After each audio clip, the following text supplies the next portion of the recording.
అందరికీ దేవుని పేరట వందనాలు తెలియపరుస్తున్నాం. మరి శ్రేష్టమైనటువంటి సమయంలో పరిశుద్ధ గ్రంథము నుండి చిన్న వాక్య పఠనం చదువుకుందాం. పేతురు రాసినటువంటి మొదటి పత్రిక 3వ అధ్యాయము 5 నుంచి కొన్ని మాటలు 5-6 వచనాలు.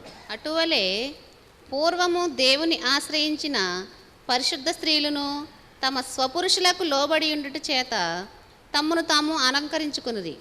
ఆ ప్రకారము శారా అబ్రహామును యజమానుడని పిలుచుచు అతనికి లోబడి ఉండెను. మీరును యోగ్యముగా నడుచుకొనుచు ఏ భయమును బెదరకయున్న ఎడల ఆమెకు పిల్లలగుదురు. దేవుని నామానికి స్తోత్రాలు. హల్లెలూయా.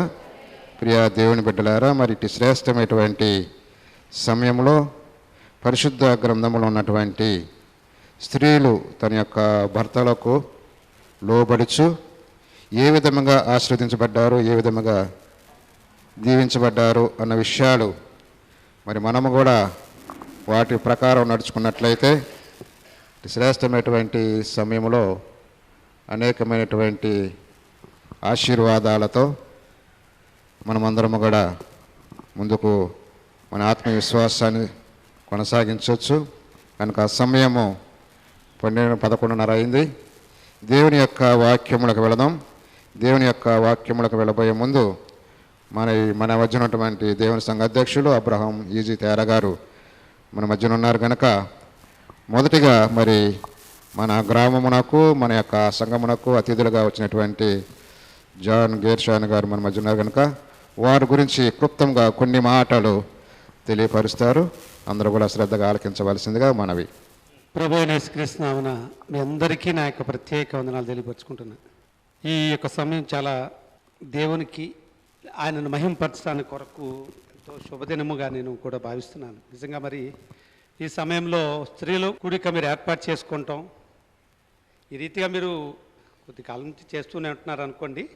ఏమైనప్పటికీ కూడా ఈ సమయంలో స్త్రీల ప్రత్యేక కూడిక ద్వారా స్త్రీల యొక్క ఔన్నత్యాన్ని పరిశుద్ధ గ్రంథములో స్త్రీల యొక్క జీవన విధానాన్ని ఆదర్శప్రాయంగా చేసుకుంటూ దేవుని దాసుల చేత హెచ్చరించబడుతూ ఈ యొక్క సమావేశాన్ని మీరు ఏర్పాటు చేసుకుంటాం. మీరందరికీ కూడా నిజంగా ఎంతో మనందరికీ ముఖ్యంగా పంగిడిగూడెం గ్రామానికి, పంగిడిగూడెం దేవుని సంఘ బిడ్డలకు, ముఖ్యంగా ఇక్కడ చేరి ఉన్న మనందరికీ కూడా ఎంతో ఆశీర్వాదకరం. నిజంగా ఈ సమయంలో అనుకోని రీతిగా మన యొక్క ప్రత్యేక ఆహ్వానితులుగా పిలువబడిన జాన్ గెర్షోన్ శ్రీనివాసరావు గారు, ఆయన తేరా వారి కుటుంబం, ఆయన కూడా ప్రత్తిపాడులోనే వారి పూర్వీకులు ప్రత్తిపాడు విశ్వాసులు, క్రైస్తవ విశ్వాసులుగానే ఉంటూ ప్రత్తిపాడులో వారి యొక్క తాతగారు రంగయ్య గారని వారి మనమడుగా మన మధ్యలో ఈ సమయంలో మనం ఇక్కడికి పిలుచుకున్న జాన్ గెర్షోన్ శ్రీనివాసరావు గారు. ఆయన గుంటూరులో నివాసం ఉంటూ హైకోర్టు అలాగే సుప్రీంకోర్టు న్యాయవాదిగా ఉంటూ ఒక ఉన్నతమైన స్థానంలో ఉంటూ ఆయన యొక్క లీగల్ అనుభవాల్ని, న్యాయపరమైన సలహాలు కానివ్వండి, న్యాయపరమైన పోరాటం కానివ్వండి, క్రైస్తవ సంఘాల కొరకు, ఎందుకంటే ఈ మధ్యలో బాగా క్రైస్తవులపై దాడులు జరుగుతున్న ఈ సమయాల్లో లెర్ప్ అనే ఇండియా వైడ్గా భారతదేశ సంబంధం గుర్తింపుగా ఉన్న లెర్ప్ అనే ఒక సంస్థను స్థాపించి ఇండియా వైడ్గా కూడా ఆయన అనేక మంది దళిత క్రైస్తవులు కానివ్వండి, దళిత క్రైస్తవులు కానివ్వండి, క్రైస్తవ సంఘాల కొరకు ఆయన ఎంతగానో పోరాటం చేస్తున్నారు. ఆయన వారి యొక్క టీం ద్వారా కూడా ఆయన పోరాటం చేస్తూ క్రైస్తవ సంఘాల పక్షాన పోరాటం మాత్రమే కాకుండా క్రైస్తవ విశ్వాసుల పట్ల అలాగే అనేక మందిరాల కొరకు కూడా ఆయన మొన్న ఈ మధ్యలో నేను వెళ్ళాను. మొగల్తూరు అనేది మనకి చాలా సముద్రం పక్కన ఉంటుంది. నిజంగా దేవుడు పరిశుద్ధ గ్రంథంలో చూసినప్పుడు యేసుక్రీస్తు వారు ముందుగా ఎవరిని అనుకున్నారు అక్కడ? ఎవరినమ్మా? జాలరులను. ఏమన్నాడు ఆయనకి వారికి, మిమ్మలను మీరు చేపలు పట్టే జాలర్లుగా కాకుండా మిమ్మల్ని మనుష్యులను పట్టే, అంటే మనుష్యులను దేవుని వైపు, సత్యం వైపు, సత్యవాక్యం వైపు, పరిశుద్ధ గ్రంథానుసారంగా నీతిగా మంతులుగా తీర్చడానికి కొరకు, పరలోక రాజ్యము మీ కొరకు ఏర్పాటు చేయబడిన రీతిని బట్టి మిమ్మల్ని మనుషులు పట్టే జాలరుగా చేస్తానని చెప్పి నిజంగా మరి ఆయన శిష్యుల్లో అనేక మంది జాలరులుగా ఉన్నవారు ఉన్నారు. ఆ ప్రాంతంలో సముద్రపు ఒడ్డున ఉన్న యొక్క వారతిప్ప అనే ప్రాంతంలో ఒక మంచి మందిరాన్ని నిర్మించడానికి కొరకు కూడా ఆయన తన వంతుగా ఆయన కృషి చేయటం కూడా జరిగింది. తన వంతుగా ఆయన అక్కడ ఆ దేవుని సేవకులు అక్కడ ఉన్న వారిని బలపరిచి దాని కొరకు వెచ్చించి ఆ ఆలయ నిర్మాణం కోసం కూడా జరిగినప్పుడు నేను కూడా మన మధ్యలో వెళ్ళటం జరిగింది. నిజంగా అటువంటి మారుమూల ప్రాంతంలో ఆయన సువార్త ప్రకటిస్తూ సువార్త కోసం ప్రయాసపడుతూ ఆయన ఒక లాయర్ వృత్తిలో ఉన్నప్పటికీ కూడా క్రైస్తవుల కొరకు ఎంతగానో పోరాటం చేస్తూ ఉన్నాడు. ఆయన గుంటూరులో నివాసం ఉంటూ ఆ రీతిగానే అనేక మంది లాయర్ల కొరకు, అంటే విద్యా బుద్ధులు నేర్చుకునేవారు లాయర్లు కానివ్వండి, లేకపోతే క్రైస్తవ బిడ్డలు అయిన మనమందరం, లేకపోతే ఎవరైనప్పటికీ కూడా ముఖ్యంగా క్రైస్తవుల కొరకు అనేక సలహాలు ఇస్తూ ఎంతో రీతిగా, ఎందుకంటే వాక్యంలో చదివిస్తూ ఉంటాడు, క్రియలు లేని విశ్వాసము మృతము. ఏమంటున్నాడు? ప్రభువా ప్రభువా నన్ను పిలుచుట కంటే ఆయన యొక్క చిత్త ప్రకారం చేయటం, జీవించటం. ఆయన చిత్తం ఏమైనది? క్రియలు, ప్రేమ, నిన్ను వలె నీ పొరుగువాన్ని ప్రేమించటం. ప్రేమలోనే సమస్తము ఇమిడి ఉన్నాయి. 10 ఆజ్ఞలలో సారాంశం అంతా ఏంటి?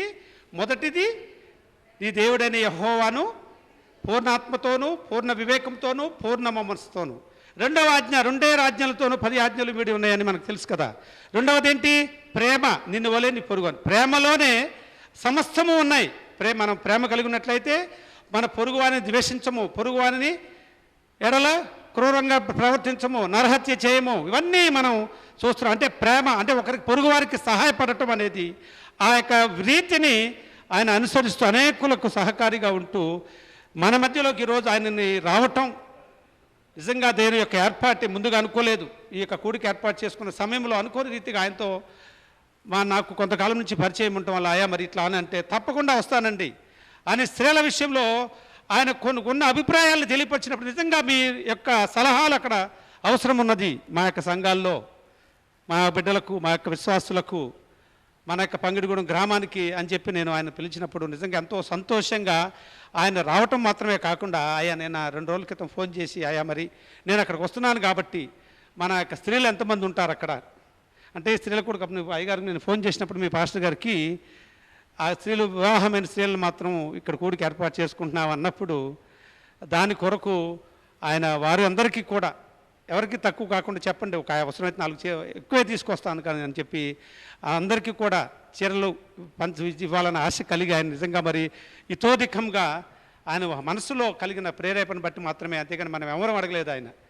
ఆయన ప్రేరేపణ కలిగి ఆయన ఇట్లా అనుకుంటున్నానని చెప్పినప్పుడు నిజంగా మరి దేవుని యొక్క ఏర్పాటు అంత ప్రేమ కలిగి ఉండటం, క్రియల్లో చూపించడం అనేది ఆయనలో మనం చూస్తున్నాం. కాబట్టి ఆయన నిజంగా మన మధ్యలో రావటానికి కొరకు దేవుడి ఏర్పాటుని బట్టి మనందరం ముందుగా ఆయన కొరకు అందరూ క్లాప్స్ కొడదాం. కాబట్టి చిన్న ప్రార్థన చేసుకుని ఈ కార్యక్రమం మరి అయ్యగారు చెప్పినట్లుగానే ఈ సమయం దేవుడు ఏ రీతిగా వాడుకుంటాడో దేవుడికి అవకాశం ఇచ్చేద్దాం మనం వారిద్దరిని కూడా. ఎందుకంటే ఇప్పటికే లేట్ అయిపోయింది మనకి. అయినప్పటికీ సమయాన్ని బట్టి వాళ్ళు ముందుకు వెళ్తారు. కానీ సమయం గురించి ఎవరు మనం ఎంత 11:30 అయింది అనుకోండి, ఏ రూపాయన వెళ్ళినా 1 గంట లోపు వాళ్ళిద్దరు అవజేసేస్తారు. ఏం పర్లేదు, అమ్మగారు కొద్ది సమయం ఇస్తారు. అలాగే వీళ్ళని బట్టి ఆయన సమయం తీసుకోమని కూడా అంటున్నాం. కాబట్టి మీరు ఎవరు కూడా సమయం కోసం ఏమీ అనుకోవద్దు. మనకు పర్లేదు కదమ్మా, ఏం పర్లేదు. హల్లెలూయా, దేవునికి స్తోత్రం. చిన్న ప్రార్థన చేసి సమయాన్ని మీ యొక్క సేవకులు గుంటూరు యేసేపు గారికి అప్పగిస్తాను. చిన్న ప్రార్థన మాత్రం చేస్తాను. మహాపరిశుద్ధుడైన మా యొక్క ప్రియ పరలోకపు తండ్రి, మీ యొక్క ఘనమైన పరిశుద్ధమైన నామముకు లెక్కలేని స్తుతులు స్తోత్రం చెల్లిస్తున్నాం నాయన. మా గొప్ప దేవ, అత్యంత ప్రేమమయుడ, సకల కార్యము కారణభూతుడా, నిన్న నేడు ఏకరీతిగా ఉన్న మా యొక్క పరమ తండ్రి, ఆకాశము మీ సింహాసనము, భూమి మీ యొక్క పాదపీఠము నాయన. భూమిపై నివసించున్న మానవుల మీరు ఎంతో కృప కనికరము కలిగి ఉన్నారు నాయన. మీ యొక్క రూపాన్ని మాకు ఇచ్చారు నాయన. మీ వలే ఉండాలని మీ యొక్క జీవాయన ఉదగా జీవాత్మైన వాక్యంలో సెలవిస్తున్నారు నాయన. అంతగా ప్రేమించిన నరుడు మానవుడైన మొదటి నరుడుగా ఉన్న ఆదాము తన యొక్క వారి యొక్క క్రియలను బట్టి నాయన పాపంలో పడిపోయినప్పుడు పాపమును జీతము మరణం అయినప్పటికీ కూడా నిజంగా మానవుల మీరు ఎంతో గొప్ప ప్రేమ కనికరము దయ కలిగి ఉన్నారు నాయన. మీ యొక్క కోపం మాత్రం కేవలం 1 నిమిషము మాత్రమే ఉంటుంది నాయన. మీ యొక్క దయ ఆయుష్కాలం అంతా ఉంటుంది అంటున్నారు. నిజంగా మరి మా యొక్క ఆయుష్కాలం అంతా కూడా మీ కృప, మీ ప్రేమ, మీ దయచేత మమ్మల్ని నడిపించడానికి కొరకు, మమ్మల్ని ముందుకు తీసుకుని వెళ్ళటానికి కొరకు మీరు అంతగా ప్రేమించి మీ యొక్క ప్రియ కుమారుని లోకానికి పంపించి నరరూపిగా, నరవతారిగా, మానవుడిగా, రక్త మాంసాలు గలవాడిగా మా యొక్క యేసయ్యను మా కొరకు మీరు పంపించి ఆయన ద్వారా మా అందరికీ పాప విముక్తి కలిగించారు నాయన. తప్పిపోయిన గొర్రెలను మనల్ని కూడా సంబంధమైన మనలను పాపం నుంచి తప్పించడానికి వరకు ఆనాడు ఐగుప్తులను ఏ రీతిగా ఇశ్రాయేలు జనాంగాన్ని ఐగుప్తు యొక్క బానిసత్వం నుంచి మీరు తప్పించారో మమ్ములను ఈ లోకమంతటిని కూడా పాపమునకు బానిసలైపోయి ఉండగా, పాపానికి దాసత్వంలో మేము ఉండగా, పాప బానిసల నుంచి, పాప సంఖ్యల నుంచి, పాప దాసత్వం నుంచి మమ్మల్ని విమోచించడానికి కొరకు మీ ప్రియ కుమారుని లోకానికి పంపించి ఆయన ద్వారా మాత్రమే మేమందరం కూడా మిమ్మల్ని మీ సన్నిధి చేరుకోగలమని, పరలోక రాజ్యంలో నిత్య రాజ్యంలో మేము చేరుకోగలటానికి కొరకు మీరు ఇచ్చిన ప్రియ కుమారుని బట్టి, ప్రియ కుమారుని సన్నిధిలో మేము ఉండటానికి కొరకు, ప్రియ కుమారుని రక్షకుడిగా మేము అంగీకరించి మిమ్మల్ని పొందుకుంటానికి కొరకు మా యొక్క క్రియల్లో మీ అందరూ విశ్వాసము బలవారిగా మాకు మాదిరి కలిగిన జీవితాన్ని మీరు మీకు ప్రియ కుమారుడి లోకంలో జీవించి మా అందరికీ మాదిరినిచ్చిపోయాడని ఆయన. ఆ మాదిరిని కలిగి ఉండే వారిగా మేమందరం కూడా సత్య వాక్యాన్ని, సత్య సువార్తను ప్రకటించేవారిగా, పరిశుద్ధ గ్రంథానుసారంగా జీవించేవారిగా ఉంటాను కొరకు మా యొక్క దేవుని సంఘ బిడ్డలందరినీ కూడా మీరు ఆయత్తపరిచిన విధానం బట్టి కూడా మీ స్తోత్రం చెల్లిస్తున్నాం. ఇక్కడ చేరున్న ప్రతి ఒక్క విశ్వాసిని మీ సన్నిధిలో జ్ఞాపకం చేసుకునండి. కేవలం ఈ సమయంలో స్త్రీల కూడిక బట్టి వారు మాత్రమే ఇక్కడ చేరి ఉన్నారు నాయన. రాలేకపోయిన వారిని దయచేసి క్షమించండి. వారు ఎక్కడ ఉన్నప్పటికీ కూడా ఈ యొక్క శ్రవణవంతం ద్వారా వినట్లయితే వారికి కూడా మీ కృపను అనుగ్రహించి, వారు ఏ స్థితిలో రాలేకపోయినప్పటికీ కూడా వారి అందరినీ కూడా మీ యొక్క పరిశుద్ధాత్మను అనుగ్రహించి ఇక్కడ చేరి ఉన్న ప్రతి ఒక్క బిడ్డను వారి హృదయాల్లో మీరు మీ సన్నిధికి వచ్చి ఏమి కావాలని కోరుకుంటున్నారు, మీ సన్నిధిలో ఏమి కావాలని మోకరించి ప్రార్థించి కావాలని కోరుకుంటున్నారో హృదయ అంతరంగమును పరిశీలించిన దేవుడుగా మీరున్నారు నాయన. హృదయ రహస్యంలో ఎరిగిన దేవుడుగా మీరున్నారు నాయన. నాయన పిన్నముగా రూపింపబడక ముందు నేను నిన్ను ఎరిగి ఉన్నాను అంటున్నారు నాయన. కాబట్టి ఇక్కడ వచ్చిన ప్రతి ఒక్క బిడ్డ యొక్క ఆశ మీరు తీర్చే దేవుడు, ఆశగల ప్రాణమును తృప్తిపరిచే దేవుడు మీరుగా ఉన్నారు. కాబట్టి వారికి కావాల్సిన ఆ యొక్క ఆత్మీయ ఆహారాన్ని ఇవ్వడానికి కొరకు మీ దాసురాలు బట్టి కానివ్వండి, మా యొక్క అధ్యక్షుడిగా మా యొక్క ముఖ్య అతిథిగా వచ్చిన మీ దాసుని బట్టి కానివ్వండి, మీరే వాడుకొని మీ యొక్క జ్ఞానాన్ని వారికి ఇచ్చి నడిపించి ముందుకు తీసుకుని వెళ్ళమని అల్పుడు నేను చేయుచున్న ఈ ప్రార్థన మీ సన్నిధిలో చేర్చుకునమని మరి ఒకసారి ఈ యొక్క పంగిడిగూడెం దేవుని సంఘ బిడ్డలందరినీ మీ సన్నిధి తోడుగా ఉంచి నడిపించమని, ఈ ఆరాధన ఆది నుంచి అంతవరకు మీకు మహిమకరముగాను మా అందరికీ ఆశీర్వాదకరంగాను జరిగే రీతిని మాకు అనుగ్రహించమని మా ప్రభువును రక్షకుడునైన యేసుక్రీస్తు వారి యొక్క నామమున అతి వినయముగా బ్రతిమాలి వేడుకొనుచున్నాము తండ్రి. హల్లెలూయా, హల్లెలూయా, హల్లెలూయా. మరి ఇటు శ్రేష్టమైనటువంటి సమయంలో మన యొక్క దేవుని యొక్క సంఘ అధ్యక్షురాలైనటువంటి సతీమణి గారు తేరా రత్నకుమారి గారు మన మధ్యలో ఉన్నారు కనుక కొంత సమయాన్ని మరి దేవుని యొక్క వాక్యాన్ని అందిస్తారు. శ్రద్ధగా ఆలకించవలసిందిగా మనం చేస్తున్నాం. మొదటగా దేవుని నామానికి స్తోత్రం చెప్పుకుంటున్నాను. అలాగే కూడి వచ్చిన మీ అందరికీ కూడా స్టేజ్ని అలంకరించిన దైవజనులకు, ముఖ్య అతిథిగా వచ్చిన మరి అడ్వకేట్ గారికి కూడా నా హృదయపూర్వక నిండు వందనములు తెలుపుకొంచున్నాను. యేసునామం పేరట చిన్న ప్రార్థన చేసుకో. పరిశుద్ధుడవైన మా ప్రియ పరలోక తండ్రి గారు, మీకు వేలాది స్తుతులు స్తోత్రాలయ్య. గతించిన కాలమంతయు మమ్మల్ని సజీవ లెక్కలో ఉంచి మరి ఇట్టి సమయాన్ని మాకందరికీ ఇచ్చినందుకు మరి నీ సన్నిధిలో నేను స్తుతించుటకు, గణపరచుటకు, కీర్తించుటకు, మహిమపరచుటకు ఇచ్చిన అవకాశాన్ని బట్టి మీకు వందనాలు తెలుపుకొంచున్నాను రాజా. మరి ఈ స్త్రీల కూడిక ఎంతో ఉజ్జీవంగా చేసుకోవాలని పంగిడిగూడెం సంఘస్థులు, స్త్రీలు సంఘము మరి దైవజనులు యశ్వంత్ గారు, శశరత్నం గారు మరి ఏర్పాటు చేసుకుని కూడికి విజయవంతం చేయాలని ప్రభు ప్రార్థించుకున్నాము. ఈ ఆత్మ సంచారాన్ని ఆలయంలో ఉంచండి, బిడ్డల చుట్టూ ఉంచండి. చెప్పేవారిలోను వినేవారిలోను కూడా ఆసక్తిని, శక్తిని మరి ఇవ్వమని అడుగుతున్నాము నా తండ్రి. ప్రభా మరి ఈ కూడికని విజయవంతం చేసి ప్రభా మరి శ్రేష్టమైన మాటలు నాకు మాకు అందించమని నీ ఆత్మతో నా నోటిని మూలగా వాడుకుని నాకు మాకు సమాజానికి కావలసిన సంగతుల్ని నీ వాక్యం ద్వారా బైబిల్లో లిఖితమైన వాక్యాన్ని మేము మా జీవితాలను అనుభవించుకునే మాటలు, శ్రేష్టమైన మాటలు ప్రభా మేము వినగలిగే ఆసక్తిని మాకు దయచేయమయ్యా. ప్రభా మరి ఈ మీటింగ్ అంతా కూడా విజయవంతం కావాలని ఇచ్చిన ప్రార్థన మీ సన్నిధిని చేర్చుకోవాలని యేసయ్య పరిశుద్ధ నామమున అడిగి వేడుకొంచున్నాను నా తండ్రి. మీ అందరికీ మరొకసారి నా నిండు వందనములు తెలుపుకొంచున్నాను. స్త్రీల గురించి మనము చాలా సంగతులు, చాలా మీటింగ్ల ద్వారా ఏ అయ్యగారు చాలా వాక్యాల ద్వారా మనకు బోధించున్నారు. మనకంతా తెలుసు. స్త్రీల గురించి ఎన్నో విషయాలు తెలుసుకున్నాము, తెలుసు. కానీ వినటం వలన మనకి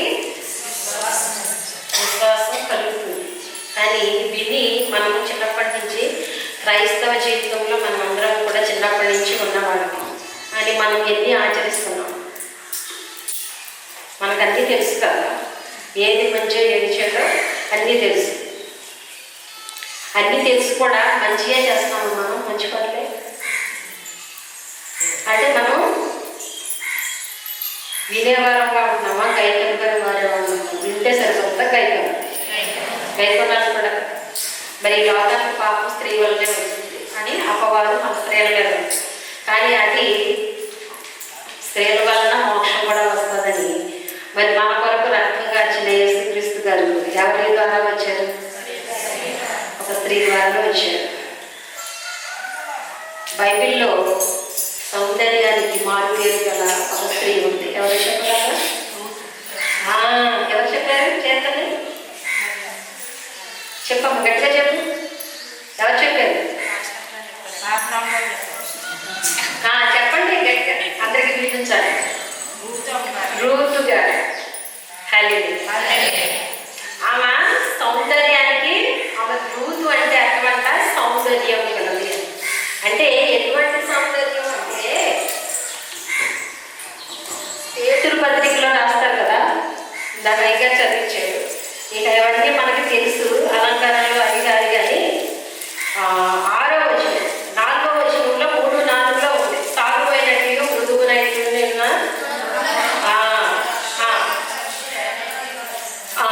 అవి అలాంటివి మనము స్త్రీలు ధరించుకోనగలగంట. దాంట్లోనే 9వది చదవండి. 9వ ఒకళ్ళ చదువు.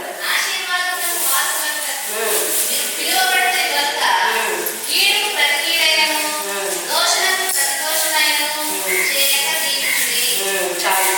మనం దేనికి పిలువబడుతుంది? ఆశీర్వాదాలకు వారసులు అవుతారు. మరి మనం ఆ రకంగా ఉంటున్నామా? ఆశీర్వాదం కావాలంటే ఉంటే వచ్చేస్తాయా? మరి దేవుడు చెప్పినప్పుడు మనం వినాలా కదా? ఏం చెప్పాడో అవి మనం ఆచరించాలి. అలా చేస్తున్నామా? మరి మనకి చిన్నప్పటి నుంచి కూడా తెలుసు. ఒక మొక్క ఇవాళ నాటితే మనకి తెల్లరికే వచ్చేస్తాయా? మనము ఒక మొక్క నాటాము, మామిడి పళ్ళు మొక్క నాటాము. మొక్క ఈ రోజు నాటుతాం, రేపే తినేస్తాం వాటి ఫలాలు. మరి మనం ప్రార్థన ఏకాగ్రతతో మొదలుపెట్టి దేవునిలోకి వచ్చి మరి మనం ప్రార్థన చేస్తున్నాం. మనం ఎన్నిసార్లు వెళ్ళినా, ఎన్ని నెలల్లో, ఎన్ని సంవత్సరాలు వెళ్ళినా మనకి పనులు, కార్యాలు జరుగుతా లేదని మనం నిస్సారమైపోతాం. ఎంతకాలం చేయాలి? ఎడతెగక ప్రార్థన చేయమన్నారు, విసుకక ప్రార్థన చేయమన్నాడు. ప్రార్థనలో శక్తి ఉందని ఇందాక పాట పాడారుగా మీరు. సంఖ్యలు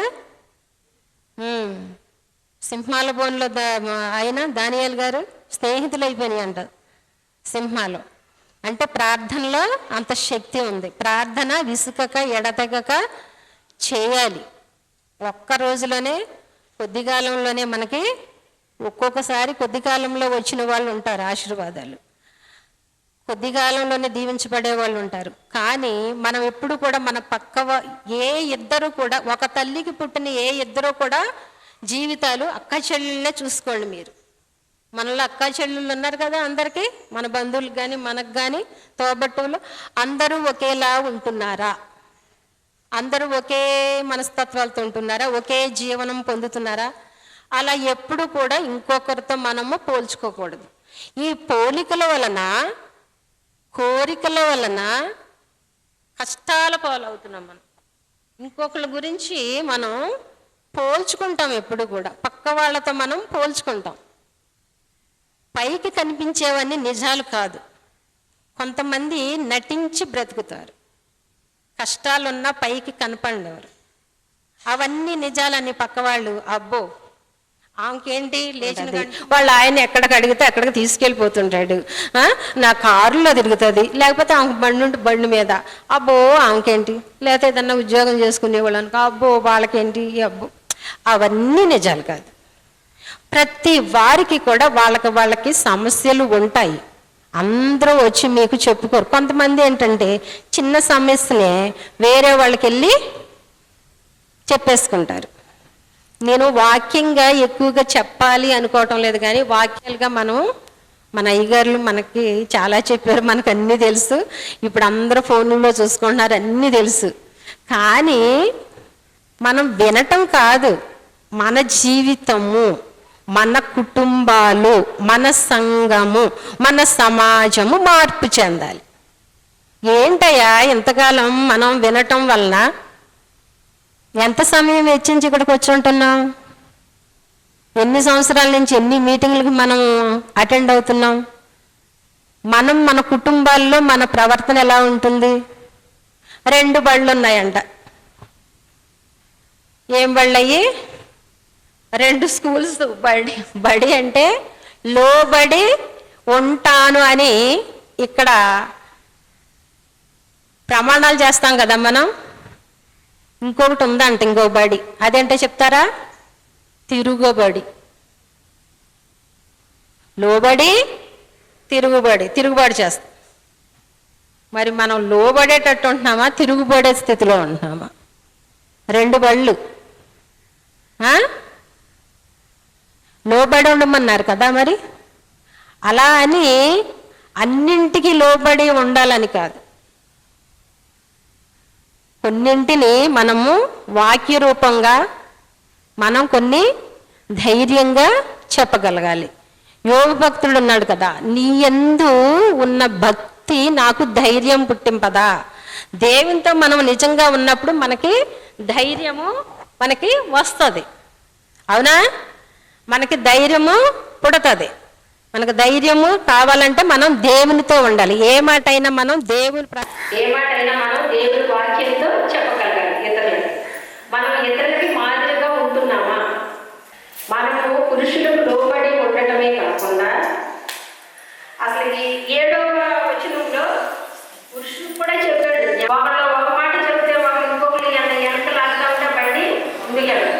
సంసారం కుటుంబం అంటే ఇద్దరు కూడా మంచిగా వెళితే, మరి మనము ఎలా ఉంటున్నాం అనేది మనకి పిల్లలు పుట్టినప్పుడు ఇంతప్పటి నుంచి కూడా అన్ని గమనిస్తారు. మన పరిస్థితులు, తల్లిదండ్రులు ఎలా ఉంటున్నారు అనేది పరిశీలిస్తారు. పిల్లల్ని మనం ఏ రకంగా పెంచుతున్నాం, నేటి సమాజంలో పిల్లల్ని మనం ఏ రకంగా పెంచుతున్నాం. ఆడపిల్లలు ఒక రకంగా, మగపిల్లలు ఒక రకంగా. మగపిల్లాడు బయటికి వెళ్ళినప్పుడు అర్ధరాత్రి వచ్చినా నో అబ్జెక్షన్ తల్లిదండ్రులు. ఎవరైనా అడుగుతారా? నైట్ రోజు ఆలస్యంగా వచ్చి ఒక కొడుకు ఇంటికి వస్తున్నాడంటే ఎవరైనా అడుగుతున్నారా ఎందుకు వస్తున్నాడు? అదే ఒక ఆడపిల్ల కాలేజీకి వెళ్ళి లేకపోతే ఏదైనా ఉద్యోగం చేసుకుని మంచి పని మీద వెళ్ళొచ్చిన ఫోన్ల మీద ఫోన్లు, వైద్యకి ఇంకా రాలా, కాలేజీకి నువ్వు ఆరేడికి ఇంకా రాలా, అయిపోయింది, ఎక్కడ ఏ మగపిల్లోడు కూడా కొన్ని 6ంటికి కాకపోతే 9ంటికైనా ఇంటికి రావాలిగా, 10ంటికైనా రావాలిగా. మరి మగపిల్లోడు 12 అయినా 2 అయినా రావట్లేదంటే తల్లిదండ్రులు పెంపకంలోనే ఫస్ట్ నుంచి అసలు సమాజం మారాలంటే, ఈ రోజుల్లో సమాజం ఇన్ని చట్టాలు ఎందుకు వస్తున్నాయి? మనుషులు బుద్ధి మారుతాం అంటే రోజులు మారుకొని ఇలాగే ఉండాలని నేర్పించారు. ఇప్పుడు ఆడవాళ్ళు విజృంభిస్తున్నారు. వస్తున్నారు. అలా ఉంటున్నాయి.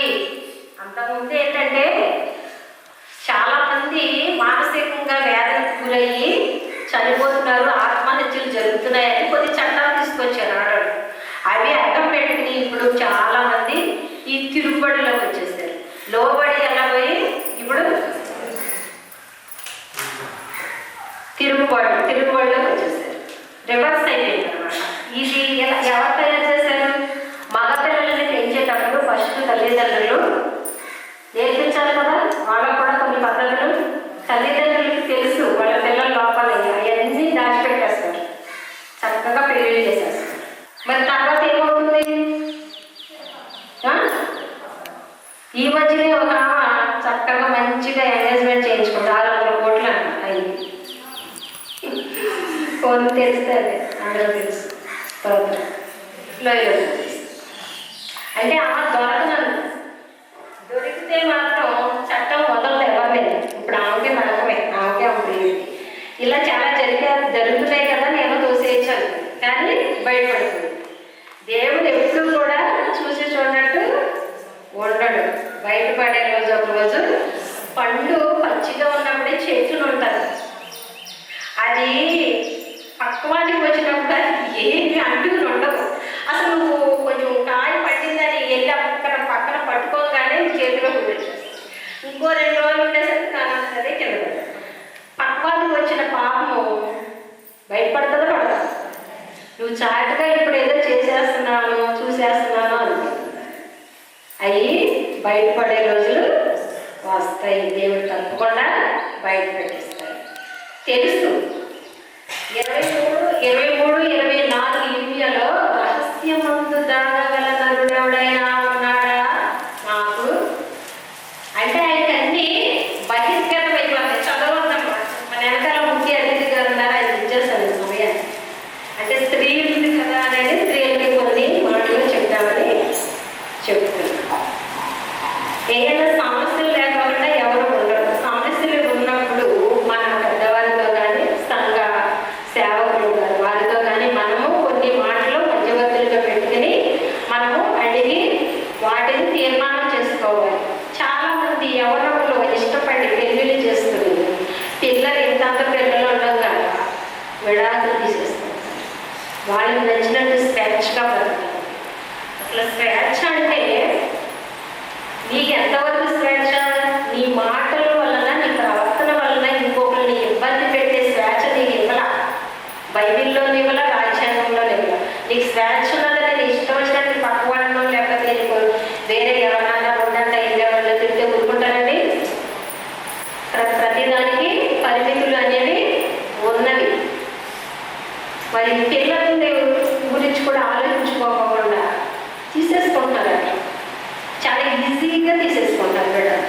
దేవుడు అలా చెప్పాడు, అసహ్యమైన క్రియ అని చెప్పాడు కదా విడాకులు తీసుకోవడం అనేది. ఏదైనా సమస్య వచ్చినప్పుడు పెద్దవారితో మధ్యవర్తులు పెట్టుకుని మాట్లాడించుకోవాలి. వాళ్ళలో ఉన్న లోపాలు లేకుండా ఏ మనిషి లేదు, ఏ వేదం లేదు. అందరూ పాపం చేసి మరి వాటిని సరి చేసుకోమని చెప్పుకోవాలి. మరీ జరగనప్పుడు అప్పుడు అనుకోలేదు. ఇప్పుడు పిల్లలు కాస్త పెద్దవాళ్ళైన వాళ్ళు కూడా ఆగుతారు. ఇంతంత పిల్లలు ఉన్నప్పుడే తీసేసుకుంటారు. వాళ్ళ కోసం ఏం ఆలోచిస్తారు. మరి ఈ పిల్లలు సమాజంలో ఈరోజు నేటి కాలలే రేపటి మరి వాళ్ళు సంఘానికి పనికొచ్చేటట్టు బ్రతుకుతున్నారా? సంఘానికి విద్రోహ శక్తులుగా మారుతున్నారా? కుటుంబాల్లో ఈ రోజుల్లో పిల్లలు ఎవరైనా చాలా తక్కువ పేరెంట్స్ మాట వింటున్నారా? మాట చెప్పండి, నిజంగా చెప్పండి. ఎందుకని? మరి మన ప్రవర్తనే చిన్నప్పటి నుంచి రోజు మనం ఏదో పని చేస్తాం. టీతా చేస్తున్నాను నేను రోజు, అయితే రోజు ఏదో నాకు ఇష్టమైన కూరలు నేను రోజు ఏ మాంసం వండుకుని తినేస్తాను. నేను రోజు మాంసం వండుకుని తింటా, బిర్యానీ తినేస్తా. ఏంటి మళ్ళీ వచ్చిన ఆఖరిలో మీరు నెట్టుగా నేను బిర్యానీ ఆఖరి పెట్టి ఇంటి ముందు వచ్చేస్తే మన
చెవులకి పైన మాట్లాడి దొరద చెవులని చెప్పారు కదా, అది కాదన్నది.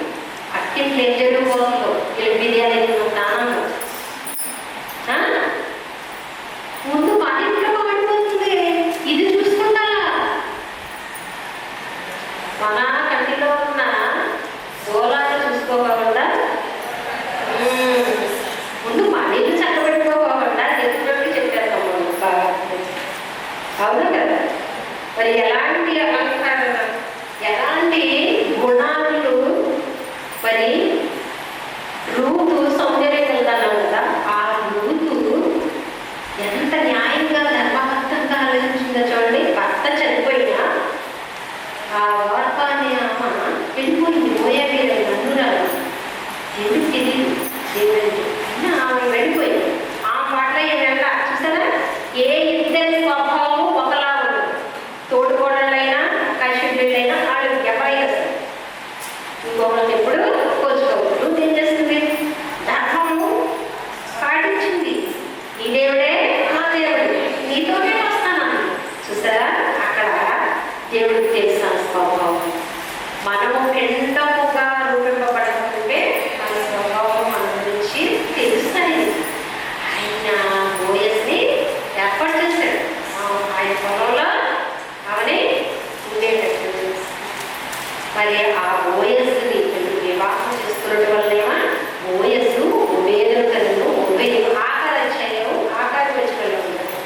ఒబేదు యెషయి కలను, యెషయి దావీదు కలను, దావీదు కుమారుడుగా నన్ను మిమ్మల్ని రక్షించిన ఆ యేసుక్రీస్తు గారు రక్షణకు మన విమోచకుడుగా ఆయన వచ్చాడు. మరి పాపము పోగొట్టడానికి రక్షణ ఇచ్చింది ఎవరు? ఒక స్త్రీ ఇచ్చింది. ఎవరు? కన్యక మరియమ్మ.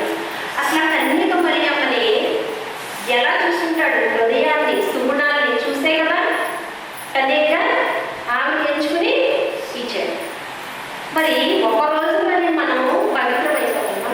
ఒక రోజులోనే మనము శుద్ధమైపోతామా? పరిశుద్ధ స్త్రీ గురించి రాశారు కదా, చాలా మంది ఉన్నారు. ఈ అధ్యాయంలోనే యజమానుడా అని సంబోధిస్తారు. సార్ గంధ్రాలు వెళ్తామా, ధన్యురాలు దీవెన కదా. ఆశీర్వాదానికి మనము వారసులు అవ్వాలంటే మనము సుగుణాలు, చాలా సుగుణాలు చూపించాడు. మరి భక్తుడు అంటాడు కదా, నా పనులకి నేను నిబంధన చేస్తున్నాను. ఏమని? ఎలాంటి కోరికలు కల్పిస్తాయి తెలుసా? కళ్ళు చూడటం వల్లనే మనసు పడతారు. ఆ కళ్ళే పాపానికి నడవడికలు నేర్పిస్తుంది. ముందు కళ్ళు చూస్తేనే పాదాలు వెళ్తాయి మనసు. కళ్ళకి నిబంధన చేసుకుంటున్నాను. ఊళ్ళో ఎవ్వరూ లేనప్పుడు, ఒంటరిగా ఉన్నప్పుడు నువ్వేం చూస్తున్నావో అదే ఎవ్వరూ లేనప్పుడు, ఏకాంతంగా ఉన్నప్పుడు నువ్వు ఫోన్లో ఎటువంటి వారితో ఎలాంటి సంభాషణలు సంపాదిస్తున్నావో అదే నువ్వు. అదే దేవుడు చూస్తాడు. నలుగురు ముందు వచ్చి తెల్ల చీరలు కట్టుకుని, బైబిళ్ళు పట్టుకుని, ముసుగు నిండుగా వేసేసుకుని, ప్రార్థనలకి అదే ఏ పనిగా వెళ్ళిపోయి ప్రార్థనలు చేసేసి లోక మర్యాద కోసం లోకంని మెప్పించగలరేమో కానీ సర్వశక్తుడకు వాడు దేవుడు చేయలేదు. ఆయన మోసం చేయగలరా? నువ్వు ఒంటరిగా ఏం ఆలోచిస్తున్నావు? నువ్వు ఒంటరిగా ఉన్నప్పుడు ఏం మాట్లాడుతున్నావు? ఎవరి మీద ఏం పుణ్యాలు చెప్తున్నావు? ఎవరిని దూషిస్తున్నావు? ఎవరి మీద లేనిపోని రోమస్ కల్పిస్తున్నావు? అదే మరి నీ బిడ్డలు, నీ కుటుంబం ఆశీర్వదించబడాలంటే ఇంకొకరి కోసం మీరు పుణ్యం చెప్పొచ్చా? ఇంకొకరిని మీరు దూషించవచ్చా, ద్వేషించవచ్చా? ప్రేమ 2 కొరింథీ 11 ప్రేమ 2 అక్షరాలు అంటే తెలిసింది. వాటి నేను చెప్తాను, వచ్చిన చదివిస్తాను. హెబ్రీ 11వ పత్రికలో విశ్వాస వీరులు గురించి ఉంటుంది. విశ్వాసం అన్నది నిరీక్షింపబడేవాడి స్వరూపంలో అదృశ్యమైనది, మనకు కనిపించదు. అదృశ్యం అంటే మనకు కనిపించదు. అదృశ్యమైనవి ఉన్నవరుటకు రుజువునైనవి. ఇప్పుడు మీకు కనిపించకపోవచ్చు. నీ అందరూ భయభక్తులు గల వారి నిమిత్తం దాచించిన మీరు ఎంతో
వాటి వల్ల వినమాలి. యోగు అన్న మాట అన్నది. దేవుడు మనకి మేలు చేస్తేనే మేలు పొందగలిగే వాళ్ళమయ్యేమా? మనం కీడు చేసినప్పుడు మనం భరించలేమా? దేవుడు శక్తిని బలాన్ని ఇస్తాడు నిజంగా దేవుడితో ఉండే విశ్వాసంతో. విశ్వాసం మీరు 11వ అధ్యాయం చదువుకోండి ఇంటికి వెళ్ళిన తర్వాత. ప్రేమ గురించి కూడా 11 చెప్పారు, చదువుకోండి. విశ్వాస మీరు ఎంతమంది ఎన్ని చేశారు అది తెలుసు మీకు. ఒకసారి మళ్ళీ చదువుకోండి. చదువుకుంటే వినడం వల్ల విశ్వాసం పెరుగుతుందన్నగా. అయితే లోబడి ఉండాలని చెప్పారు. పిల్లల ముందు మనం బహు జాగ్రత్తగా కలిగి ఉండాలి. మన ప్రవర్తన, మన మాటలు, మన తీరు. అవునా? పిల్లలు ఏమి తెలియదులే అనుకుంటారు. చిన్నప్పటి నుంచి అన్ని గ్రహిస్తారు. వాళ్ళైతే చాలా మంచివాళ్ళు అవుతారు. అమ్మ నాన్న గొడవల మధ్య నలిగిపోయే వాళ్ళు అయితే చాలా మంచివాళ్ళు, చాలా లేకపోతే దానికి విరుద్ధంగా చాలా మూర్ఖులు అవుతారు. ఏంటంటే దీనివల్ల అంటే సమాజానికి ఏం లేదు, కీడు తప్ప ఇలాంటి పిల్లలు. అవునా? ఎంతమంది మాదక ద్రవ్యాలకు అలవాటు డ్రగ్స్కి, త్రాగుళ్ళకి, వ్యసనానికి. వ్యసన పనులు ఎందుకు అవుతారంటే చాలా వరకు తల్లిదండ్రులు కొంతమంది మంచిగా పెంచినా దూరంగా వెళ్ళి స్నేహితుల వల్ల పాడైపోయే వాళ్ళు ఉన్నారు తల్లిదండ్రులు. కానీ చాలా వరకు తల్లిదండ్రులు అజమాయిషి చేయాలి. ఎక్కడైనా హాస్టల్లో పెట్టినా సరే అప్పుడప్పుడు ఫోన్ చేసి వీళ్ళు కూడా అప్పుడప్పుడు వెళ్ళి వాడు ఎలాంటి ఫ్రెండ్స్తో ఉంటున్నారు ఒక్కొక్కసారి ఆరా తీయాలి. ఏంటి మీ ఫ్రెండ్స్ ఏం చేస్తారు, ఏంటి ఆరా తీయాలి. వాళ్ళ ఫ్యామిలీ ఏంటి, వాళ్ళు ఏం చేస్తారు, పేరెంట్స్ మీరేంటి అని ఆరా తీయాలి. ఎలాంటి వాళ్ళతో స్నేహాలు చేస్తున్నారు అప్పుడప్పుడు. అది మన బాధ్యత పిల్లలకి ఇచ్చేటప్పుడు. ఇప్పుడు సంఘానికి, కుటుంబానికి మనము స్త్రీలుగా ఏమైనా చేస్తున్నాం. ఎవరైనా మనకి సలహాలు అడుగుతారు కొంతమంది. ఎప్పుడైనా వచ్చి మనం మంచి సలహాలు ఇస్తున్నాం. చాలా గొప్ప వాళ్ళకు కూడా మీకు చెప్పాను కదా, ప్రతి వాళ్ళకి రాజ్యాలు ఏలే రాజులు కూడా సమస్యలు వస్తాయండి. సామాన్య ప్రజలు మనకు వచ్చి చిన్నది వాళ్ళకు వచ్చినప్పుడు నలుగురికి చెప్పుకునేటప్పుడు బయటికి చెప్పుకోలేక చాలా సతమతం అయిపోతారు. నేను ఒక స్త్రీ గురించి చెప్తాను ఇప్పుడు. ఆమె ఒక రాజుగారికి మేలు కలుగుటకు ధైర్యము వహించి ముందుకెళ్ళి సాహసించిందనమాట. తన ప్రాణాన్ని కూడా సాహసించి వెళ్ళి ఒక రాజుగారికి మేలు చేస్తారు. తెకోవా అనే స్త్రీ దావీదు మహారాజు గారికి కష్టం వచ్చినప్పుడు తెకోవా స్త్రీ వెళ్ళి ఆయనకి ఏం చేస్తారంటే చాలా మేలు చేస్తారు. ఎలాంటి మేలు అంటే 2వ సమయాలు 13వ అధ్యాయంలో నేను వారంగా చెప్తాను. ఫస్ట్ 14వ అధ్యాయంలో మొదటి వచనం ఆ స్త్రీ గురించి.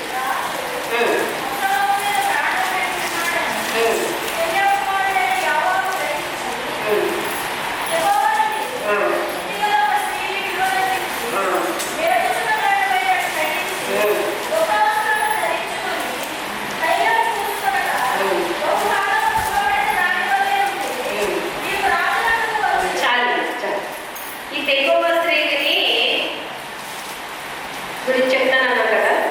ఇవేంటంటే రాజుగారికి ఇబ్బంది వచ్చింది.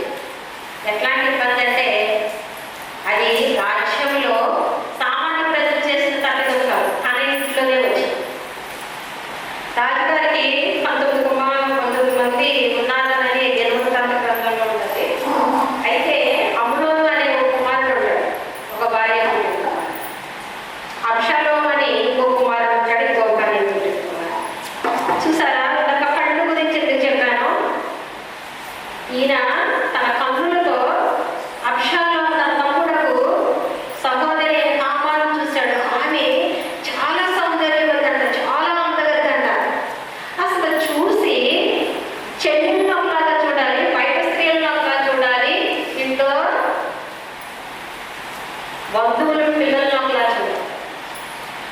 చూపుల్లో చాలా తేడాలు ఉంటాయండి. చెల్లెని చూసి మోహించడం ఏంటండి? భావాలు కాకపోతే చెల్లెని చూసి మోహించాడు. మోహించిన వాడు ఒక స్నేహితుడికి చెప్పాడు. ఆ చెడ్డ స్నేహితుడు ఏం సలహా చెప్పాడు? మంచి సలహా ఇవ్వాల. ఎవరైనా సలహాలు అడిగితే మీకు చేతనైతే మంచి సలహాలు ఇవ్వండి, దయచేసి చెడ్డ సలహాలు ఇవ్వమాకండి. దానివల్ల మీరు సలహా చిన్న సలహానే అనుకుంటారు, ఆ కుటుంబాలు నాశనం అయిపోతాయి, మనుషులు హత్యలు చేయబడతారు. ఆ ఒక చెడ్డ సలహా వల్ల తన ప్రాణం పోగొట్టుకున్నాడు. ఆ చెడ్డ సలహా ఇచ్చిన కూడా సమాజాన్ని ఊరు వాడే కాదు, తన బంధువే. అతని పేరు షిమ్యా కుమారుడు. అతని పేరు ఎవరో ఉండరు, బంధువుల్లోనే ఉంటారు, మన చుట్టే ఉంటారు, మన ఇళ్ళలోనే ఉంటారు. ఈ చెడ్డ సలహా ఇచ్చేవాడు. ఇంకొకరు మంచిగా ఉంటే చూడలేదు, వార్చలేదు, వాళ్ళ కుటుంబాన్ని ఎలా అయినా విచ్ఛిన్నం చేయాలి. నటించమన్నాడు. నటించి నువ్వు కొడుకో, నీ తండ్రి వచ్చి నీ కోరిక తీరుస్తాడు. నేను గొప్పగా చెప్పానమ్మా, ఎక్కువగా చెప్పడానికి టైం లేదు బంధించి. ఆయన ఏం చేస్తాడంటే నటించి పడుకుంటాడు. తండ్రి వెళ్తాడు. తండ్రి వెళ్ళి అడిగినప్పుడు నేను అనారోగ్యం పాలైపోయాను, తామారు వచ్చి నాకు 2 అప్పాలు చేసి పెడితే నేను తిని చూడు, ఆమె వచ్చి 2 అప్పాలు చేసి పెడితే తిరిగి కోరుకుంటాడంట, పైకి వేస్తాడంట, బలం పుంజుకుంటాడంట. ఈ పరీత బుద్ధితో అడిగినప్పుడు తండ్రి విన్నాడు. విన్నప్పుడు తండ్రి ఏం చేయాలి? ఆలోచించాలి. జ్ఞానంతో సంసారం చేయమన్నాడు, జ్ఞానంతో బిడ్డలు పెంచుకోమన్నాడు దేవుడు. మరి అక్కడ జ్ఞానం ఉపయోగించడా? నీ కొడుకని నువ్వు ఆలోచిస్తావు. అదే సమాజం కోసం అయితే ఎవరో సహోదరుని తీసుకొచ్చి అప్పా చేయమని అడిగితే, ఇదే కోరిక ఒకరు అడిగితే, మామూలు సామాన్య ప్రజలు అడిగితే రాజు చేసేవాడా? చేయడుగా. మరి నీ కొడుకు అడిగినప్పుడు నువ్వు ఎందుకు దండించాలి? నువ్వెందుకు ఆలోచించాలి? జ్ఞానం ఎందుకు పొందించాలి? మంచి చెడు వివేచన నువ్వెందుకు ఆలోచించాలి? ఎందుకు ఇక్కడ నీ కొడుకు కాబట్టి స్వప్రయోజనము ఆలోచించల తండ్రి చక్కని ఆజ్ఞ ఇచ్చేశాడు. మరి రాజాజ్ఞ, మరి ఆమె రావాలి. రాజా ఒకప్పుడు రాజాన్ని చూస్తే తప్పు అండి, అది ఎలాంటి పని చేయాల్సిందే. వచ్చింది ఆవిడ. వచ్చినప్పుడు అందరినీ బయట పంపించేశాడు, ఒక్కదాన్నే ఉండమన్నాడు. అప్పాలు చేసుకొచ్చి లోపలికి వెళ్ళమన్నాడు గదిలో. అసలు ఏం చేస్తున్నామా? ఏం చేయలేదు. అందరూ వెళ్ళిపోయారు, అందరూ అందరూ తన మాట తన మనుషులు మరి వెళ్ళిపోయారు. రాజకుమారుడు కదా, అక్కడ చేయాల్సింది చేసేసాడు. అప్పటికి అంటది ఆమె, బ్రతిమలాడుతున్నది. అప్పట్లో పాపం విస్తరించలేదు, పవిత్రంగా ఉండేవాళ్ళు కాబట్టి అమ్మాయి చెల్లెలకి వివాహాలు అనేవి నువ్వు తండ్రిని చెప్పు, ఒప్పించు, తండ్రి కాదన్ను, నీకు ఇచ్చే చేస్తారు, నీకు నిర్ణయిస్తారు, నీ మనిషి కానీ బ్రతిమలాడుతూ ఉంటుంది. అయినా వినడు. ఎందుకంటే నాశనానికి ముందు చేసేసాడు. ఆయన ఎప్పుడు బట్టలు చింపుకుని పూలు రాసినవి కావాలి. మరి దుఃఖం అయిపోతుంది కదా, మనసు వికలమైపోయి, మనసు అయిపోయి ఇంట్లో పడే బయటపడుతుంది. వెళ్ళిపోతే అక్షరం చూస్తాడు. అక్షరము పగబడతాడు.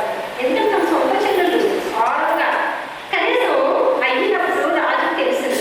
అప్పుడైనా రాజు అడగల కదా, 2 కష్టాలు చేశాడు ఆయన. అదే వేరే వాడు చేస్తే పిలిచి అక్కడ తన కొడుకు కాబట్టి వదిలేశాడు. అవునా? తప్పులు చేసినప్పుడు ఎవరైనా తల్లిదండ్రుల నిజమని తెలిసినప్పుడు, అది నిఖమని తెలిసినప్పుడు మీరు అడుగుతున్నారా మీ పిల్లల్ని? అది తప్పని మీరు చెప్పగలుగుతున్నారా? ఈ చెప్పకపోవడం వలన ముందు ముందు ఏం జరిగిందో చూద్దాం. అక్షరము పగబట్టుకున్నాడు, కాచుకున్నాడు, బాగా కాచుకున్నాడు. 2 సంవత్సరాల తర్వాత ఆయన గొర్రెబొచ్చు, మనకి పండుగలు సంక్రాంతి పండుగ చేస్తారు కదా, చాలా మంది తెలుగు వాళ్ళు హిందూస్ చేస్తారు కదా పంట అంతా వచ్చిన. అట్లా అక్కడ కూడా గొర్రెబొచ్చు బదిలించేటప్పుడు పండుగ చేస్తారు, బాగా ధనం వస్తుంది కాబట్టి. అప్పుడు నేను పండుగను ఆచరిస్తున్నాను, మీరు రండి అని ఆహ్వానం చెప్తాడు తండ్రికి, కొడుకుకి మనం తీసుకున్నాను. ఇక అప్పుడు తండ్రిగా ఈయన నేనేం వెళ్తానంటే, నా ముందు వాళ్ళందరూ ఇదిగా ఉంటారు, రాజు నేను వెళ్తే పరివారాన్ని తీసుకెళ్ళాలి, అంగరంగ వైభవం మామూలుగా అనుకుంటారు రాజు. ఈ మర్చిపోయి ఉంటాడు కొడుకు అని ఈ అమ్ములను కూడా పంపించాడు. ఏం చేశారు? అక్కడ ఏమైంది? మరణం. పాపము ధర్మం కలిస్తే ఉంటుంది, పరిపక్వమైంది.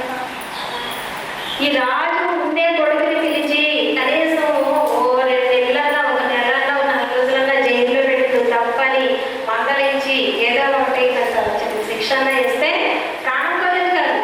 తండ్రి చేసిన పాపానికి తండ్రి అడిగాడా? అడగల.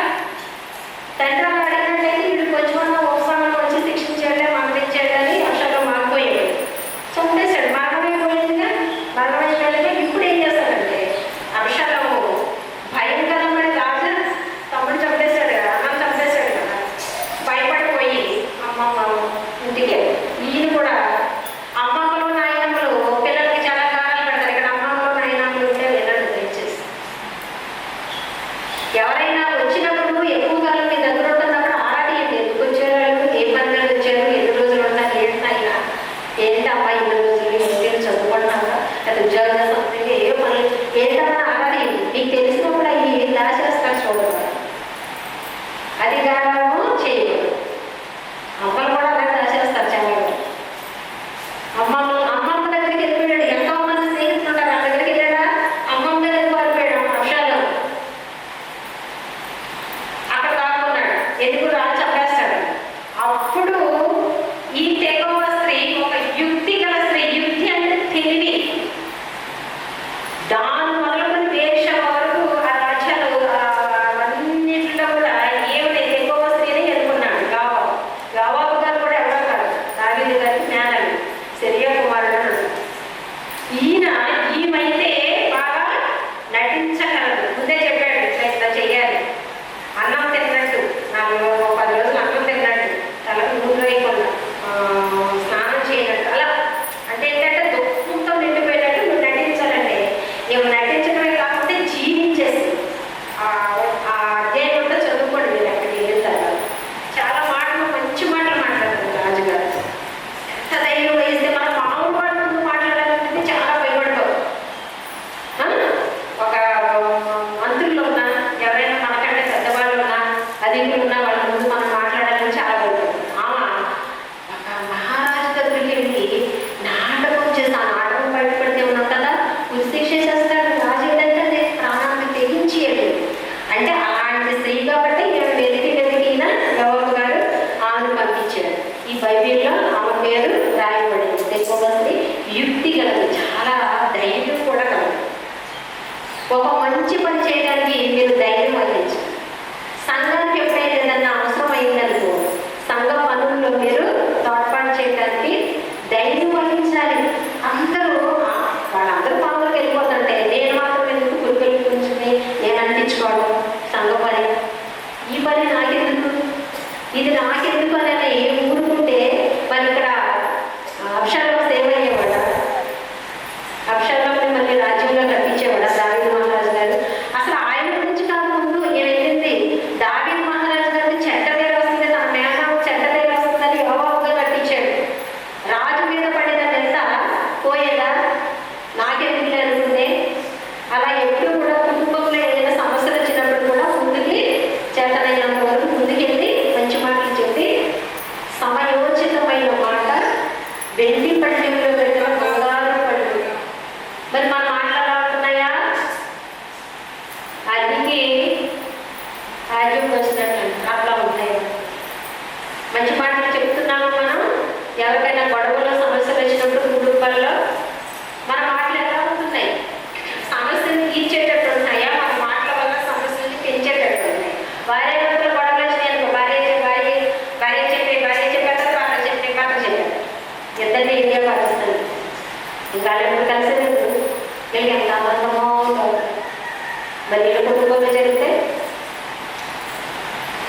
తిరిగి నీకు ఎక్కడసారి ఏ బంధువుల్లోనో ఎక్కడసారి నీకు వస్తే అలాంటి అలచండి. అప్పుడు నీకు బాధ అనిపిస్తుంది.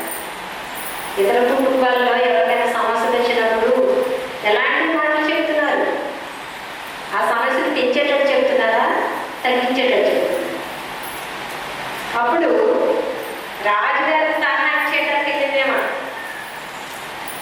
రాజుగారికి చెప్తుంది, ఏమని చెప్తుందంటే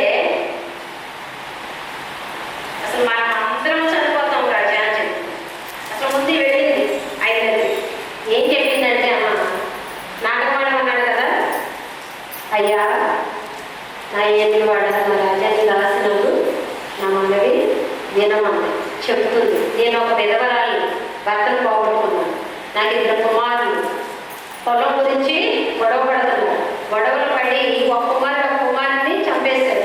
ఉన్న ఒక కుమారుని కూడా పోషక ధర్మశాస్త్ర ప్రకారం అందరూ వచ్చేసారు. ఊరందరూ నా కుమారుని చంపేస్తారు. నా ఉన్న ఒక్క ఆధారం వాడిని కూడా చంపేయమని వస్తున్నారు. నేను ఎలా బ్రతుకుని రాజా, నాకు ఒక్క కుమారుడు కూడా లేకపోతే మీరు ఆజ్ఞయిస్తే ఆ కుమారుడు బ్రతుకుతాడు, వాళ్ళు చంపకుండా వెళ్ళిపోతారని రాజుగారు చెప్తే, నీ కొడుకుని రక్షించే బాధ్యత నాది, నీ కొడుకు తల వెంట్రుకలో ఒక వెంట్రుక కూడా రాకుండా కాపాడతాను అని మాట రాజా ఇచ్చేసాడు.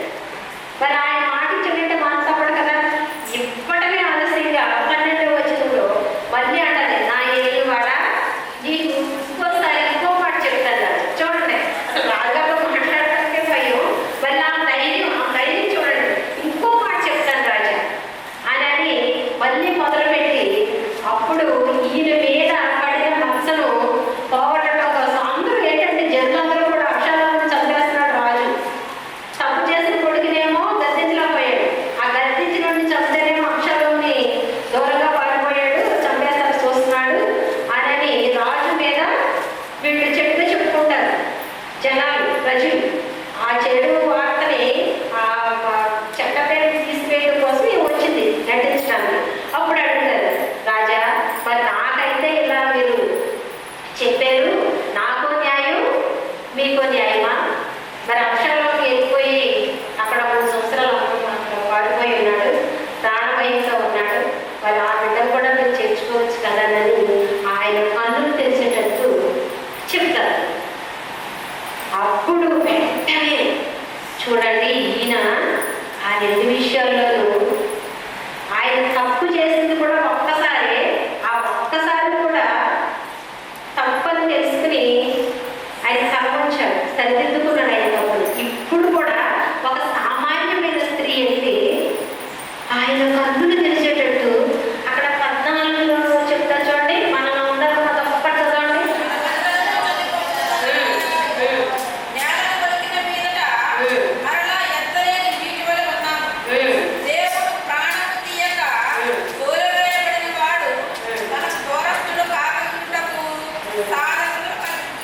అంటే మనం అందరం కూడా అలాగే ఉన్నాం కదా అని కూడా చెప్తారు. చూడు, రాజుకి అలాగా చెప్పే ధైర్యం ఉంటుంది అసలు.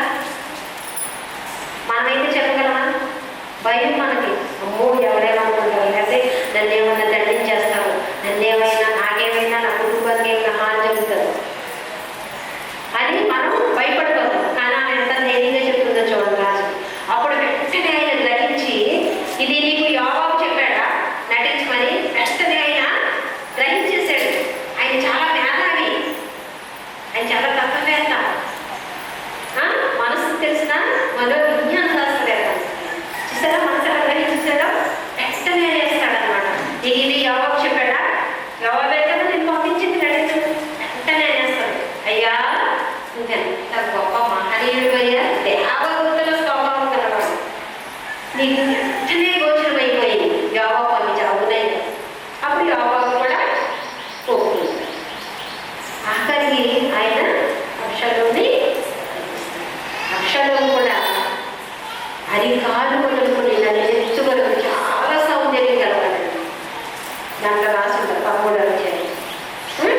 మరి ఈ యుక్తిగల స్త్రీ ఏం చేసింది? రాజుకే పేరు చేసింది, అంటే దేశానికే పేరు చేసింది. రాజు మీద ఉన్న చెడ్డ పేరు తీసివేయడానికి ఆమె నటించమంటే జీవించింది తన ప్రాణానికి వచ్చి. మరి మనము సంఘానికి ఏమైనా పేరు చేస్తున్నాము, కుటుంబాల్లో మనం పేరు చేస్తున్నాము.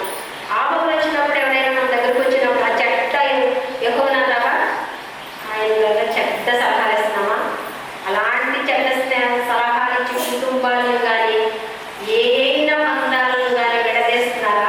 ఆ పాపం మిమ్మల్ని వెంటాడి ఎప్పుడో ఒకటి మీకు మీ జీవితాలు, ఎవరి జీవితాలు, మీ బిడ్డల జీవితాలు, మీ బంధువుల జీవితాలు వదలడు దేవుడు. అన్నీ చూస్తున్నాడు దేవుడు, అన్నీ చూస్తున్నాడు. ఇప్పుడు గూగుల్ ఓపెన్ చేస్తే ఎక్కడ ఎవరున్నారు? ఇప్పుడు మా అబ్బాయి నేను ఇక్కడ ఉన్నానని మా అబ్బాయి తెలుసుకోవాలి. ఎందుకంటే నాది ఫోను కరెక్ట్లో ఉంది. మా మమ్మీ పంగిడిగూడు ఏరియాలో తన ఈ ఆవరణంలో ఉందని ఆ ఫోన్లో చూస్తుంటే తెలుసుకోవాలి. వాళ్ళ చెల్లి కూడా ఎక్కడ ఉందో మెట్రో మమ్మీ మెట్రో స్టేషన్ మన స్టేషన్ వరకు వచ్చేస్తుంది మమ్మీ అని. ఆ క్యాబ్లో వస్తుందని డ్యూటీకి క్యాబ్ ఇక్కడ వరకు వచ్చేస్తుంది మమ్మీ అంటే ఫోన్లో చెయ్యి ఫోన్లోనే చూసేస్తుంది. మరి మానవుడు కల్పించిన ఈ సాంకేతిక పరిజ్ఞానంలోనే మనం ఇన్ని చూసేసుకోగలిగితే దేవుడు సర్వసృష్టి అయిన సర్వజ్ఞుడైన దేవుడికి మనం ఎంత చూడడా ప్రతిఫలం ఇవ్వడా? దేవుడు ఉన్నాడనియు అడుగు ప్రతివాడు ఫలము దయచేయువాడని నమ్మవలెను కదా. నువ్వేమడుగుతున్నావు ఆ ప్రతిఫలం తప్పకిస్తాడు. విశ్వాసం అడిగింది నెమ్మది కావాలని అడిగితే నెమ్మదిస్తాడు. ఎప్పుడు ఆయన యందు నమ్మిక ఉంచాలి, విశ్వాసం ఉంచాలి. అలా ఉండాలి. సంఘంలో ఏమైనా కష్టాలు వచ్చినప్పుడు పాస్టర్ గారికి మీరు సంఘానికి వేరుగానే ఉంటున్నారా? ఎవరైనా అపవాదులు సృష్టిస్తారు సంఘంలో. ఆ పాస్టర్ గారు లేట్గా వస్తారు, లేకపోతే ఈ సంఘంలో మంచిగా నడుస్తారు. ఈ సంఘంలో స్త్రీలు కూడా అందరూ సమయానికి వస్తారు, మంచిగా ఉంటారు, రెగ్యులర్గా. వేరే చోట్ల కొద్ది చోట్ల మనం నేను చూస్తున్నాను, చెప్తున్నాను. అలా ఎవరైనా ఎక్కేసిన మాటలు చెప్పినప్పుడు మీరు వింటున్నారు. సంఘానికి మీరు మేలుకరంగా ఉండండి. దైవజనులకి మేలుకరంగా ఉండండి, సంఘానికి మేలుకరంగా ఉండండి. ఎవరికైనా బాగోపోతే వెళ్ళి సంతరించేటట్టు ఉండండి. ఒక చిన్న ఒక పల్లవిని ఒక వచ్చిన దేవుడి చిన్ని వాక్యాన్ని దీవించుగా మీ హృదయాల్లో భద్రపరచుకుని వాటికి బయలుపరుస్తాం. హల్లెలూయా. చిన్న ప్రార్థన చేసుకుందాం. మన మధ్య ఉన్నటువంటి దానకోటి గారు ఉన్నారు. చిన్న ప్రార్థన చేయవలసిందిగా క్లుప్తముగా. కృపా సత్య సంపూర్ణుడైన మా పరలోకపు తండ్రి, నీ పరిశుద్ధ పాదములకు స్తోత్రం నాయన. మధ్యాహ్న కాల సమయంలో ప్రభా మీ పాదముల చెంత చేరి మిమ్మల్ని స్తుతించి ఘనపరిచే భాగ్యం మాకు అనుగ్రహించినందుకు మీకు వందనాలు తండ్రి. ఇదిగో తండ్రి, ఈ సమయంలో ప్రభా చేరు కొడుకు జరిపించుండగా ప్రభా ఇదిగో బిడ్డలందరూ కూడా ప్రభా మీ సన్నిధికి వచ్చి తండ్రి, ఇదిగో తండ్రి చక్కటి వాక్యంను ప్రభా విని తండ్రి ఆ వాక్యంని అనుసరించి నడుచుకున్నటువంటి భాగ్యం వారికి అనుగ్రహించాల్సిందిగా ప్రార్థిస్తున్నాం తండ్రి. తండ్రి మీరు ఇచ్చినటువంటి లేఖన భాగాల కొరకు మీకు వందనాలు చెల్లిస్తున్నాము తండ్రి. ఆ లేఖన భాగాలను ప్రభా వారు గృహంలోకి వెళ్ళి మరలా తిరిగి చదువుకుని తండ్రి వాటిలో ఉన్నటువంటి అంశంలోని ప్రభా వారు మరణం చేసుకుంటూ వారి జీవితానికి అన్వయించుకొని వారి జీవితంలో ఉన్నతమైన స్థితిని పొందుకునే స్థితిని బిడ్డ కలుచేయాల్సిందిగా ప్రార్థిస్తున్నాం తండ్రి. ఎవరైతే ప్రభా మీ సన్నిధికి వచ్చి తండ్రి విరిగి నలిగిన హృదయంతో తండ్రి మీ సన్నిధిలో మోకరిల్లి ప్రార్థిస్తున్నారో తండ్రి, వారందరికీ ప్రభా మీ కృపా కాపుదలను ఎల్లప్పుడూ తోడుగా ఉంచి నడిపించాల్సిందిగా ప్రార్థిస్తున్నాం తండ్రి. ఇదిగో తండ్రికి రాలేని బిడ్డలందరూ ఉన్నారు తండ్రి, వారు కూడా ప్రభా మరొక దినంలో ప్రభా మిమ్మల్ని స్థుతించి గణపరచగలిగేటువంటి భాగ్యం వారికి అనుగ్రహించి నడిపించాల్సిందిగా ప్రార్థిస్తున్నాం తండ్రి. ఇదిగో తండ్రి ఇప్పుడు మరలా ప్రభా రెండో వాక్యం ప్రభా వినటానికి సిద్ధపరచుండగా తండ్రి వినగలిగేటటువంటి చెవులను తండ్రి అర్థం చేసుకోగలిగేటువంటి మనసును ప్రభా బిడ్డలకు అనుగ్రహించి తండ్రి ఎటువంటి శోధనలు ఎదురుకాకుండా, ఎటువంటి వేదనలు ప్రభా ఎటువంటి విసుగు చెందకుండా ప్రభా చక్కటి వాక్యం వినగలిగేటువంటి స్థితిని వారికి కలుగు చేయవలసిందని మా ప్రభువు ప్రియకుమారుడు యేసుక్రీస్తు వారి పుణ్యనామమున బ్రతిమలాడుచున్నాము తండ్రి. దైవ సేవకులు వర్తమానికులు అయినటువంటి తేరా జాన్ గిర్షన్ శ్రీనివాస్ గారు మన మధ్య ఉన్నారు కనుక చక్కటి విషయాలు మనకి బయలుపరుస్తారు. అందరూ కూడా ఆలకించవలసిందిగా మనం చేస్తున్నాం. యేసుక్రీస్తు నామములో పేరు పేరున మీ అందరికి కూడా వందనాలు తెలియజేస్తున్నాను. దేవుడు ఈరోజు దేవుని సంఘము పంగిడిగూడెం వద్దకు నన్ను ఎందుకు తీసుకొచ్చాడో నాకు తెలియదు. దేవునికి తెలుసు. నేను ఎక్కడికి వెళ్తే అక్కడ జనరల్గా అద్భుతాలు జరుగుతూ ఉంటాయి. దానికి అయ్యే జరుగుతాయి. దానికి కారణం కూడా చెప్తాను మీకు. మనం జనరల్గా ఇప్పటి వరకు కూడా నేను పుట్టి 71 సంవత్సరం అయింది. ఎంత అలా కనిపిస్తున్నానా? అదే దేవుని కృప. నన్ను మొట్టమొదటిసారి చూసిన వాళ్ళు ఎంతమంది చేతులు ఎత్తండి. మొత్తం ఇవాళ్ళే చూసిన వాళ్ళు. ఇంతకుముందు ఎప్పుడు నన్ను చూడలే మీరు. చాలా ఆశ్చర్యకరం. అదే వండరు. ఎక్కడన్నా చూసారని చూడండి. సినిమాలు చూస్తారా మీరు ఎవరన్నా? ఎవరు సినిమాలు చూసేవాళ్ళు చేతులు ఎత్తండి. సినిమాలు చూసేవాళ్ళు. నేను ఏ సినిమాలో కనపడలేదా? చాలా అన్యాయం అమ్మా. శాంతి సందేశం అనే సినిమా చూసారా? యేసు ప్రభు సినిమే. దాంట్లో నేను కనపడలేదా? ఈసారి మళ్ళీ ఒకసారి వెళ్ళి చూడండి. యేసు ప్రభు సిలేసింది నేనే. ఎమ్మడిపడి అక్కడ ఉన్న కైఫాస్కి అనాస్కి పితృలు చెప్పి పిలాతు దగ్గర ఈయన సిలువేయండి అని కేకలేసింది నేనే ఆ సినిమాలో, బయట కాదు. మా అమ్మగారు బహుభయంకరంగా దుఃఖపడింది. ఏందిరా అటువంటి సినిమాలు యాక్ట్ చేసావు నువ్వు అని. సరే, అలాంటివి మీకు చిరంజీవి గారు తెలుసా? తెలుసు. ఎవరు చూసారా చిరంజీవిని? చూడలేదు. సరే, చిరంజీవి గారి సినిమాలు చూసిన వాళ్ళు ఎంతమంది? మీరు కూడా చూసారా? మెకానికల్ ఎప్పుడైనా చూడండి. మెకానికల్ అనే సినిమా చూడండి. నాతో స్టార్ట్ అవుతాను సొంత సినిమా. నేను లేత సినిమా లేదు. దాంట్లో అక్కిన నాగేశ్వరరావు కూడా యాక్ట్ చేస్తారు. మళ్ళీ ఇంటికి వెళ్ళిన తర్వాత పెట్టుకుని మెకానిక్ అల్లుడు పేర్లు తీయడం కానీ వెంటనే నేను కనిపిస్తా.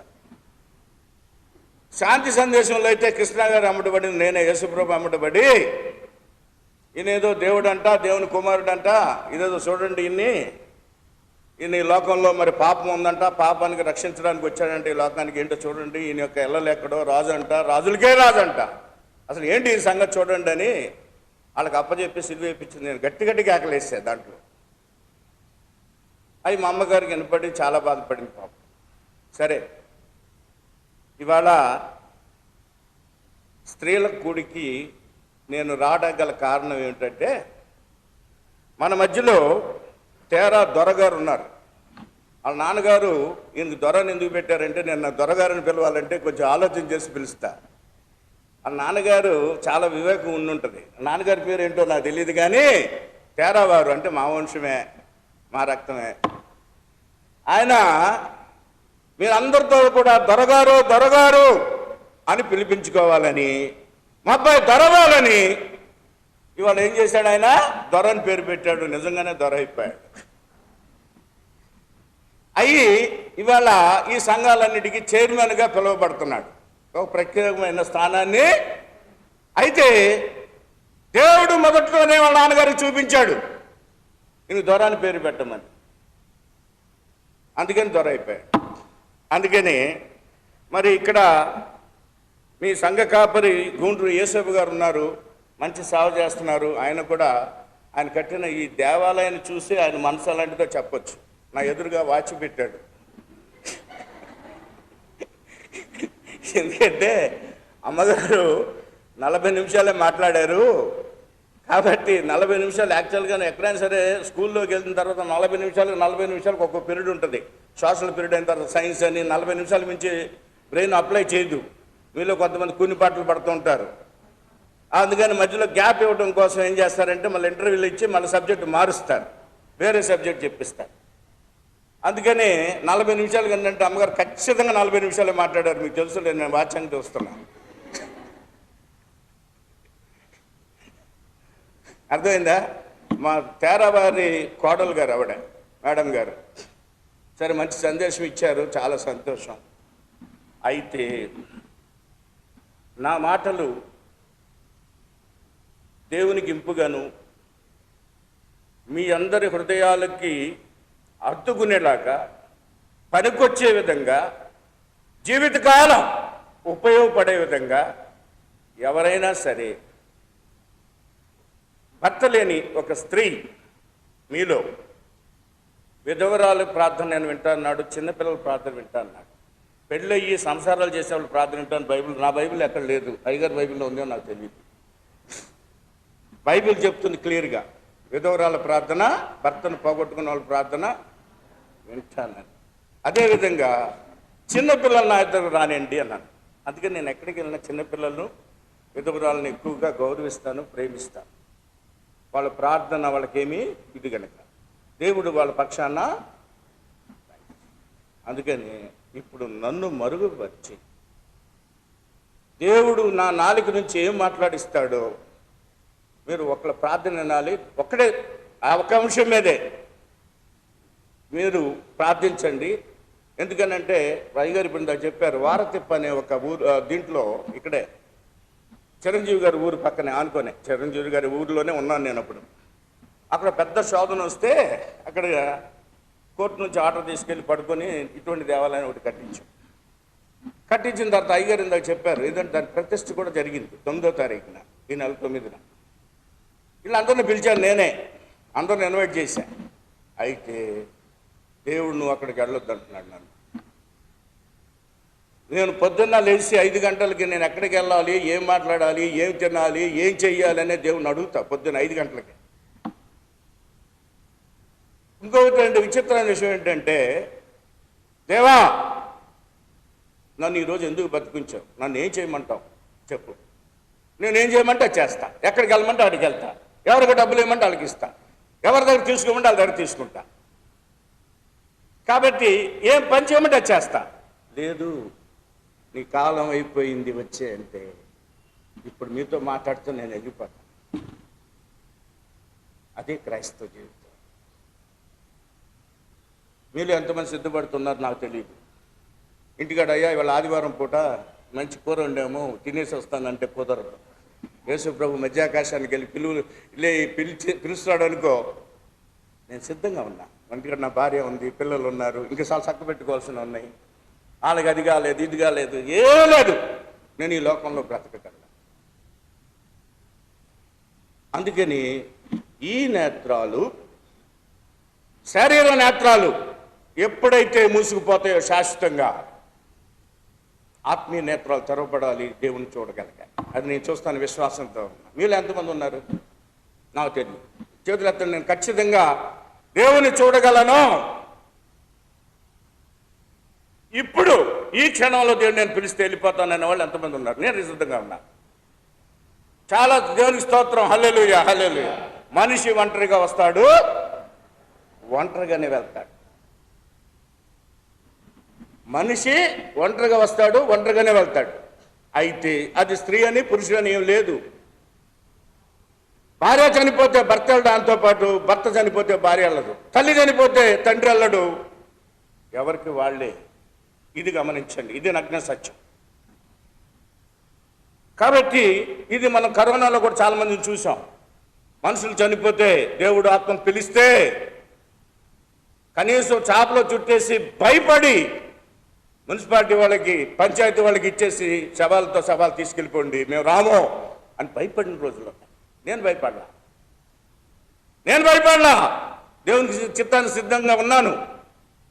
నేను అనేక మంది కరోనాలో కూడా అనేకమైన మరి దేవుడు నా సంకల్పం ఇస్తే, ఈ లోకంలో కరోనాకి మందు ఉంది, దేవుడి సృష్టిలో అన్నిటికీ మందులు ఉన్నాయి. అయితే ఈ మందులు కొట్టు కాదు, లేకపోతే హాస్పిటల్ కాదు, ప్రకృతిలోనే ఉన్నాయి. నేను రోజు సేవించేది వాటినే. అందుకనే నేను మీకు ఇంత యవనస్తుల్లా కనిపిస్తాను. ఒక సందర్భంలో, ప్రభా నువ్వు 33.5 సంవత్సరాలకి ఈ లోకంలో నుంచి వెళ్ళిపోయావు కనుక నన్ను కూడా యవనస్తుడిగానే తీసుకో, వృద్ధుడిగా తీసుకో. నన్ను ఎవరు ఆశ్రయించుకోకూడదు, నా బాడీని, నా శరీరాన్ని ముసలితనం తీసుకొచ్చి ఎవరో నాకు పరిచర్య చేసి హాస్పిటల్లో పాలయ్యి డబ్బులు లేక మందులు లేక ఇబ్బందులు పడే పరిస్థితి నాకు వద్దు. యవనుడుగానే నన్ను తీసుకోమంటే దేవుడు నన్ను యవనంగానే ఉంచుతున్నాడు. రోజు ముసలోని చేయట్లే. మీలో ఎంతమంది నమ్ముతున్నారు దీన్ని? నా ముందు కనిపిస్తున్నాను కదా. నేను ఈ స్థితికి వస్తాను నేను అనుకోలే. నేను 1956 సంవత్సరం ఆగస్టు నెల 15వ తారీఖున అమెరికన్ హాస్పిటల్లో పుట్టాను, విజయవాడ అమెరికన్ హాస్పిటల్. అతి దీనమైన పరిస్థితులు మా తల్లి నాకు జన్మనిచ్చింది. అయితే ఇందాక అమ్మగారు చెప్పినట్టుగా ఈ లోకానికి పాపాన్ని చూపించింది. పాపం అంటే ఏమిటో ఎక్కడ చవి చూడటానికి అవకాశం ఇచ్చిన దాన్ని ఎవరిని ఎన్నుకున్నాడు దేవుడు? ఒక స్త్రీనే, ఆవిడ అవ్వ.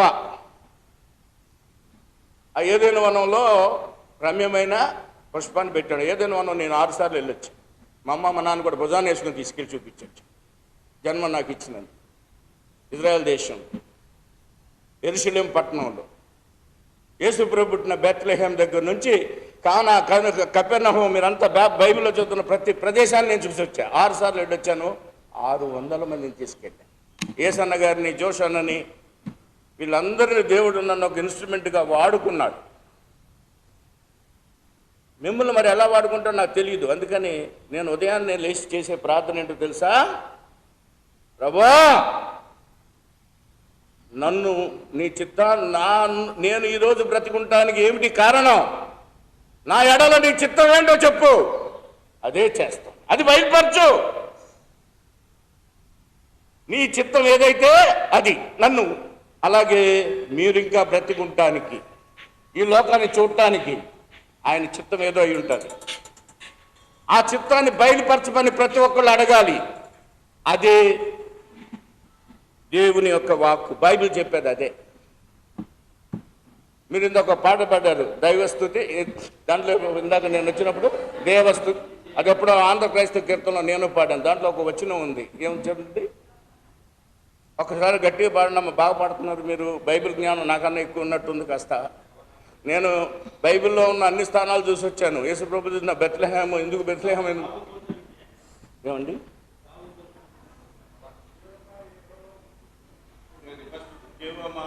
జీవమాయెహోవానని పాట చదవండి. జీవమాయెహోవా నీకు చేసిన మేలను మరువకు. జీవమాయెహోవా నీకు చేసిన మేలను మరువకు. దేవు చేసిన పాతకములను మానింటి జాగు లేవియో లేకుండా చేయును. అది బైబిల్లో పరిశుద్ధ గ్రంథంలో ఎక్కడుందో తెలుసా మీకు? ఎక్కడైనా ఉందో? అది ప్రతి వాక్యము, ప్రతి ఇది కూడా పరిశుద్ధ గ్రంథంలో ఉంటుంది. కీర్తన గ్రంథం 103వ అధ్యాయం మొదటి వచనం చదవండి. దావీదు తన ఆత్మతో, అతని యొక్క ప్రాణంతో మాట్లాడుకుంటాడు ఆయనకి ఆయనే. అదే దాని పాటలో పెట్టారు.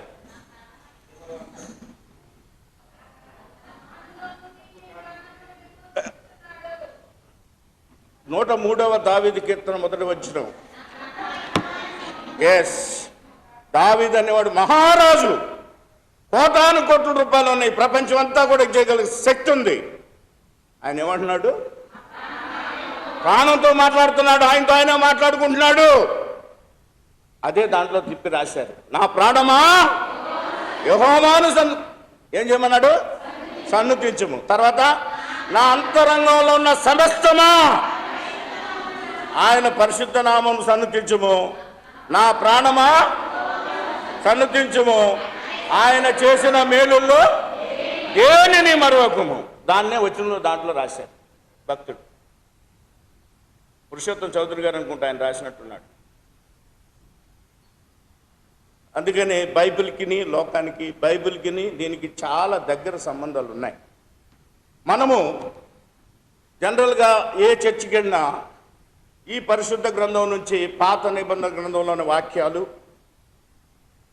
కొత్త నిబంధన గ్రంథంలోని వాక్యాలు మాత్రమే చెప్తూ ఉంటారు. అవి రిఫరెన్స్ మాత్రమే. మోషే దేవుని సన్నిధిలో మోకాళ్ళుని, ప్రభా ఈ సంఘానికి నేను ఏం చెప్పాలి? ప్రస్తుత సువార్త ఏమిటి? నువ్వు ఏం చేయబోతున్నావు? ఏం చెప్పమంటావు అని మోషే దేవుణ్ణి అడిగాడు. మరి మోషే అడిగింది దేవుణ్ణి అంటే ఏ దేవుణ్ణి అడిగాడు తెలుసా మీకు? మోషేనే. ఎవరిని? యెహోవా దేవుడా? మరి యేసు ప్రభు? ఎంతమంది ఉన్నారు మనకు దేవుళ్ళు? ఒకడే దేవుడు. మరి యెహోవా ఎవరు? యేసు ఎవరు? ఎవరు చెప్పలేదా మీకు? దేవుడు ఆత్మ గనుక ఆత్మతోనూ సత్యముతోనూ ఆరాధించమన్నాడు. యెహోవా అనే మాటకు అర్థము నాడు నేడు రేపు ఉండే దేవుడు అని అర్థం. యెహోవాకు శరీరం లేదు. యెహోవా అంటే అర్థం ఏముంది? బైబిల్ ఏం చెప్తుంది? అలనాడు నేడు రేపు ఉండే దేవుడే యెహోవా అని అర్థం. దాని అర్థం దానికి శరీరం లేదు. యెహోవాకు తల్లిదండ్రులు లేరు, తల్లి లేదు, తల్లి వల్ల పుట్టలేదు. పుట్టింది ఎవరు? యేసుక్రీస్తు. అందుకని దేవుడు ఆత్మ మన మధ్య ఉన్నది. ఇక్కడ ఇప్పుడు దేవుడు మన దగ్గర ఉన్నాడు. తెలుసా మీకు సంగతి అన్న? ఎక్కడుంది బైబిల్లో? ఎక్కడ ఇద్దరు ముగ్గురు కలిగిన అక్కడ నేను ఉంటాను అన్నాడు. ఇద్దరే ఉన్నారా? ఎంతమంది ఉన్నారు ఇక్కడ? 50 మంది ఉన్నారు. అందుకని నా మీటింగ్స్ అన్నీ కూడా నేను రాసేది ఏంటి తెలుసా? యేసు క్రీస్తు ప్రభు నాయకత్వంలో పరిశుద్ధాత్మ నడిపింపుతో ఈ యొక్క స్త్రీల కూడిక నడిపింపబడుతున్నది. యేసును మించిన క్రైస్తవులారా మీరు రాకండి అని చెప్పాను. అది ఎక్కడుంది? బైబిల్లో ఉందా? అది కూడా స్త్రీల గురించే మాట్లాడాడు. ఎక్కడుంది? బుద్ధి లేని కన్యకలు, బుద్ధి గల, మీరంతా బుద్ధి గల కన్యకలు. ఇవాళ అయ్యగారు ఎంతమందిని ఆహ్వానించారు? ఎంతమంది వస్తానన్నారు? నాకు దొరగారు ఒక ఫోన్, నేను ఇద్దరు మాట్లాడుకునేటప్పుడు అసలు ఎంతమంది వస్తారండి అక్కడికి స్త్రీలు ఏంటి అని నన్ను అడిగాను. రావచ్చండి ఒక 70 మంది అట్లా కదని అన్నాడు. నేను ఇక్కడ దేవుడు ఒక 50 మందిని చూపిస్తున్నట్టుగా నాకు అనిపిస్తుంది. మీరు లెక్కెట్టుకోండి కావాలిస్తే, నాకు లెక్క. సరే సరే ఓకే.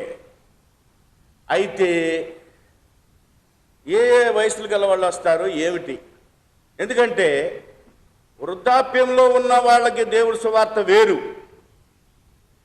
అదేవిధంగా భర్తలు పోగొట్టుకొని జీవిస్తున్న వాళ్ళ సువార్త వేరు.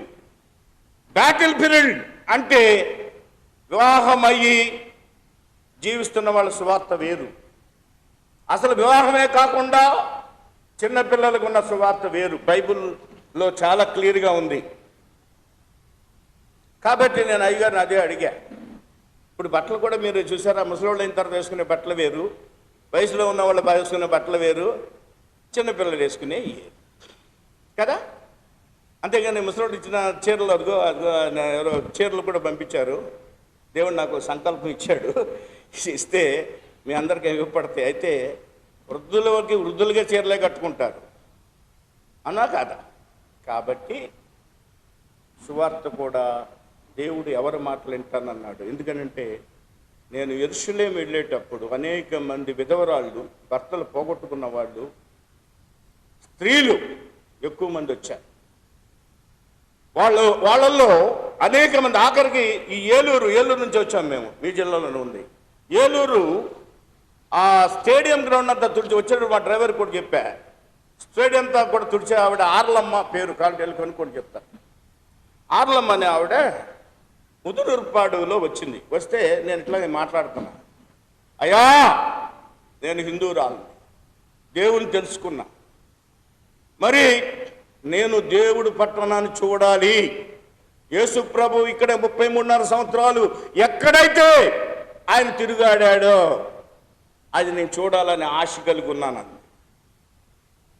సరే ప్రార్థన చేసుకోమ్మా, దేవుడు నేను నడిపింపుంటే రా అని చెప్పిన.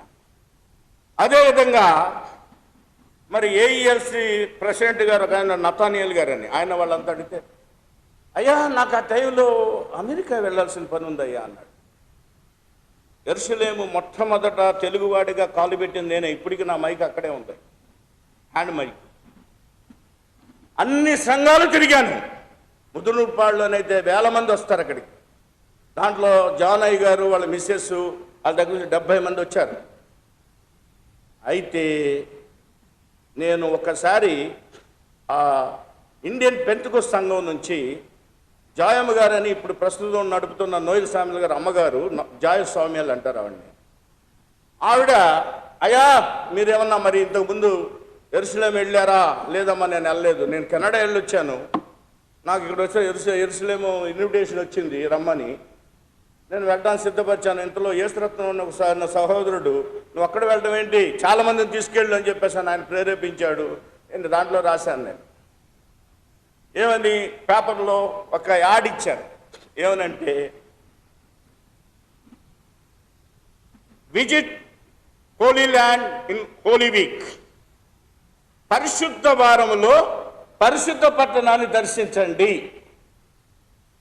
ఇంట్రెస్ట్ ఉన్న వాళ్ళంతా రండి అని చెప్పేసి అంటే ఏలూరు నుంచి మొట్టమొదటి ఇక్కడ వచ్చాడు, సజీవరావు అది ఉందని పేరు, మొట్టమొదటి అతనే వచ్చాడు.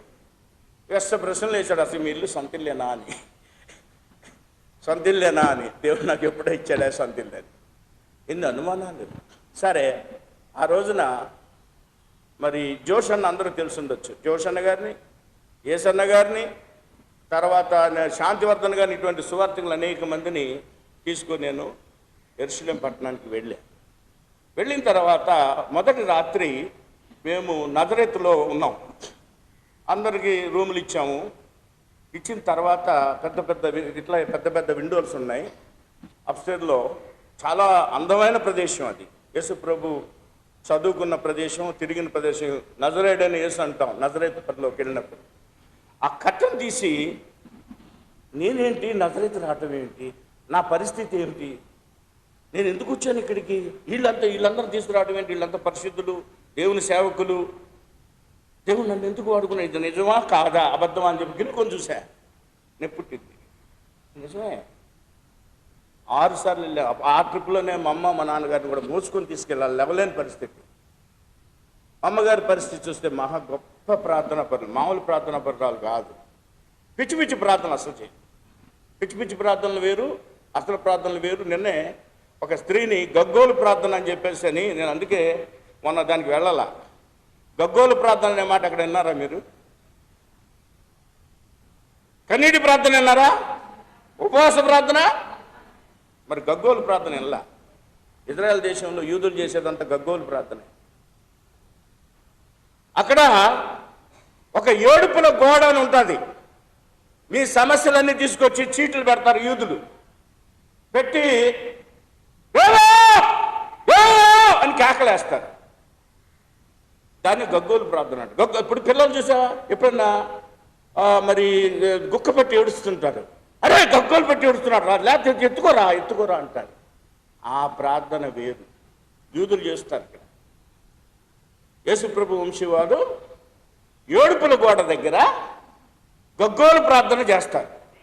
ఇట్లాగే నిన్న ఒక 60 ఏళ్ల స్త్రీకి ఒక ప్రాబ్లం, వాళ్ళ పిల్లల్ని దైవ సేవకి ఇస్తే అక్కడ సమస్య వచ్చింది. దాని గురించి నేను ప్రతిష్ఠ దగ్గరికి 9వ తారీఖు దేవుడు నన్ను అక్కడ పంపించలేదు. నేను యేసన్న గారి సమాధి వద్ద గగ్గోలు ప్రార్థన అనౌన్స్ చేశా 9వ తారీఖుని. దేవుడు ఒక చోట పెళ్లి జరుగుతుంది, అదే టైంలో ఒక చోట మనిషి చచ్చిపోయాడు. ఎక్కడికి వెళ్ళాలని ఉందండి బైబిల్లో? ఎక్కడికి వెళ్ళాలి? అంతే కదా. అందుకనే నేను సహాయపడి ఎంతో చేసిన దేవాలయాన్ని కూడా మర్చిపోయా, వెళ్ళాలా, నన్ను వెళ్ళిలా దేవుడు. గగ్గోలు ప్రార్థనకి వెళ్ళా. అందుకని నా దగ్గర అనేకమైన బైబిల్కి సంబంధించిన మర్మాలు. అయితే బైబిల్ ఈరోజు కూడా ఎప్పుడో పాతకాలంలో 2000 సంవత్సరంలో జరిగిన విషయాలు కాదు, ప్రస్తుతం కూడా మన మధ్య అనేక విషయాలు జరుగుతున్నాయి. అయితే అది పొందే విధానం ఏమిటి, ఎలా ప్రార్థన చేయాలి అనేది మనము నేర్చుకోవాలి. దావీదు మహారాజు అంత స్థితిలో ఉండి, అటువంటి పరిస్థితిలో ఉండి కూడా, నా ప్రాణమా, మీ అందరికీ ప్రాణం లేని వాళ్ళు ఎవరు? 2 చేతులు ఎత్తండి. ఇక్కడ అందరికి ప్రాణం ఉందా? మీరు అదే ప్రార్థన చేయండి. ప్రాణమా యెహోవాను సన్నిధించు, యేసు ప్రభు సన్నిధించు అని చెప్పాలి. ఎందుకనంటే ఆయన మరి లోకంలో మనిషిగా వచ్చి మన కోసం మరే గర్భం నుంచి వచ్చాడు. అమ్మగారు చెప్పారు. ఇప్పుడు ఈ లోకానికి పాపం ఎవరి ద్వారా వచ్చింది? స్త్రీలు అంటే మీరే. ఎవరన్నా ఇక్కడ ఉన్నవాళ్ళు అవ్వ అని పేరు పెట్టుకున్న వాళ్ళు ఉన్నారు? చేతులు ఎత్తండి. అవ్వ నువ్వా? అవ్వవా? అవ్వని పేరు పెట్టారా నీకు? ఏ పాస్టర్ గారు పెట్టారు? ఎక్కడ పెట్టారు? ఇక్కడ పెట్టారా?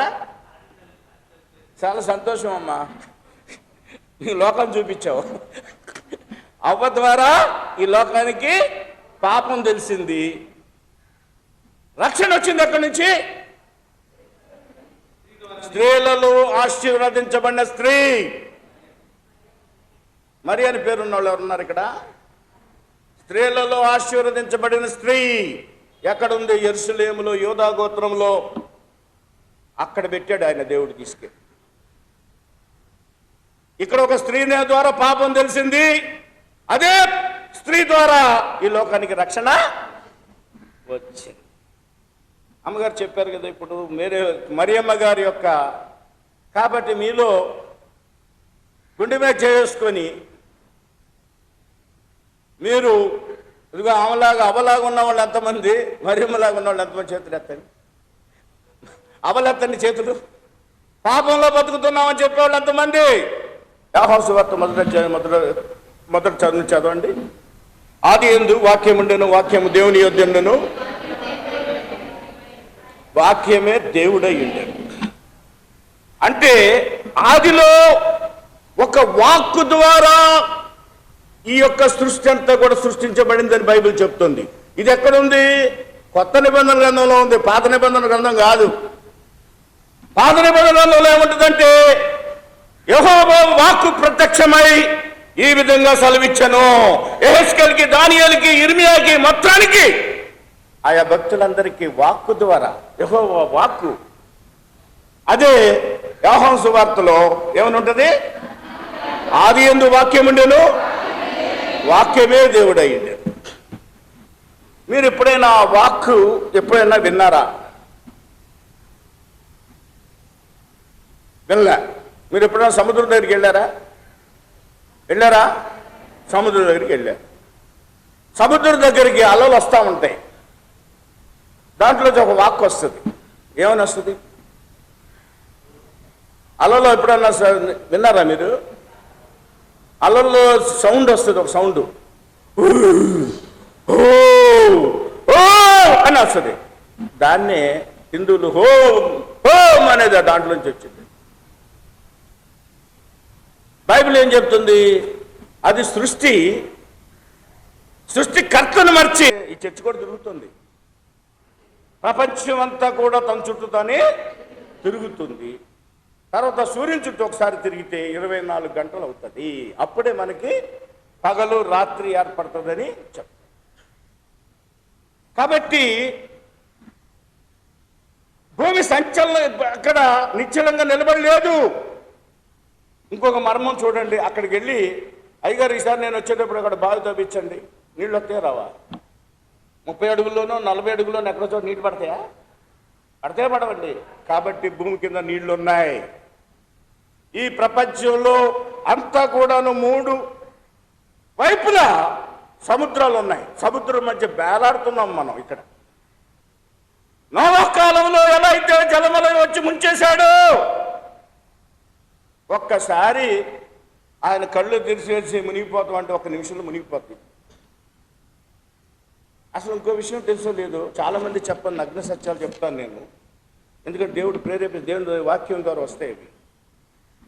మీకు మనుషులకు కావలసిన నీరు, గాలి, వెలుతురు, సర్వ జీవానికి, ఆఖరికి పాములకు కూడా, పాములకి, జంతువులకి, ఆఖరికి నక్కలకి, అన్నిటికీ కావలసిన బ్రతకడానికి కావాల్సిన అన్ని ఫ్రీగా ఇచ్చాడమ్మా దేవుడు. అయితే మనుషులు దుర్మార్గుడు ఎప్పటికైనా ఇది జాగ్రత్తగా ఉండాలని చెప్పి వీటన్నిటికీ తాళాలు వేసి పారేశాడు. తెలుసా మీకు ఆ సంగతి అన్న? తాళాలు వేసి సంవత్సరానికి ఒకసారే తాళం తీస్తాడు. ఎప్పుడు ఏ తారీఖుని తీస్తాడు తెలుసా మీకు? ఇప్పుడు జరుగుతుంది. ఎవరు చెప్పారు? ఎవరు? నువ్వేనమ్మా? ఏం చెప్పావు? మాన్సూన్స్. దానిలో దేవుడు ఉన్నాడమ్మా. దేవుడు ఉన్నాడు, దేవుడు పలికిస్తున్నాడు, నమ్మొచ్చు మనం. ప్రతి సంవత్సరం జూన్ నెలలో ఆయన వచ్చి మాన్సూన్స్ అని చెప్పేసి, ఏంటవి తెలుగులో ఏమంటాం, ఋతుపవనాలు వదిలితే తప్ప వర్షం రాదు, వర్షం వస్తే తప్ప జీవకోటికి మనకి భూమి నిస్సారమైతే పనికిరాదు. సారవంతం అవ్వాలంటే నీరు కావాలి, అది ఆయన వదలాలి.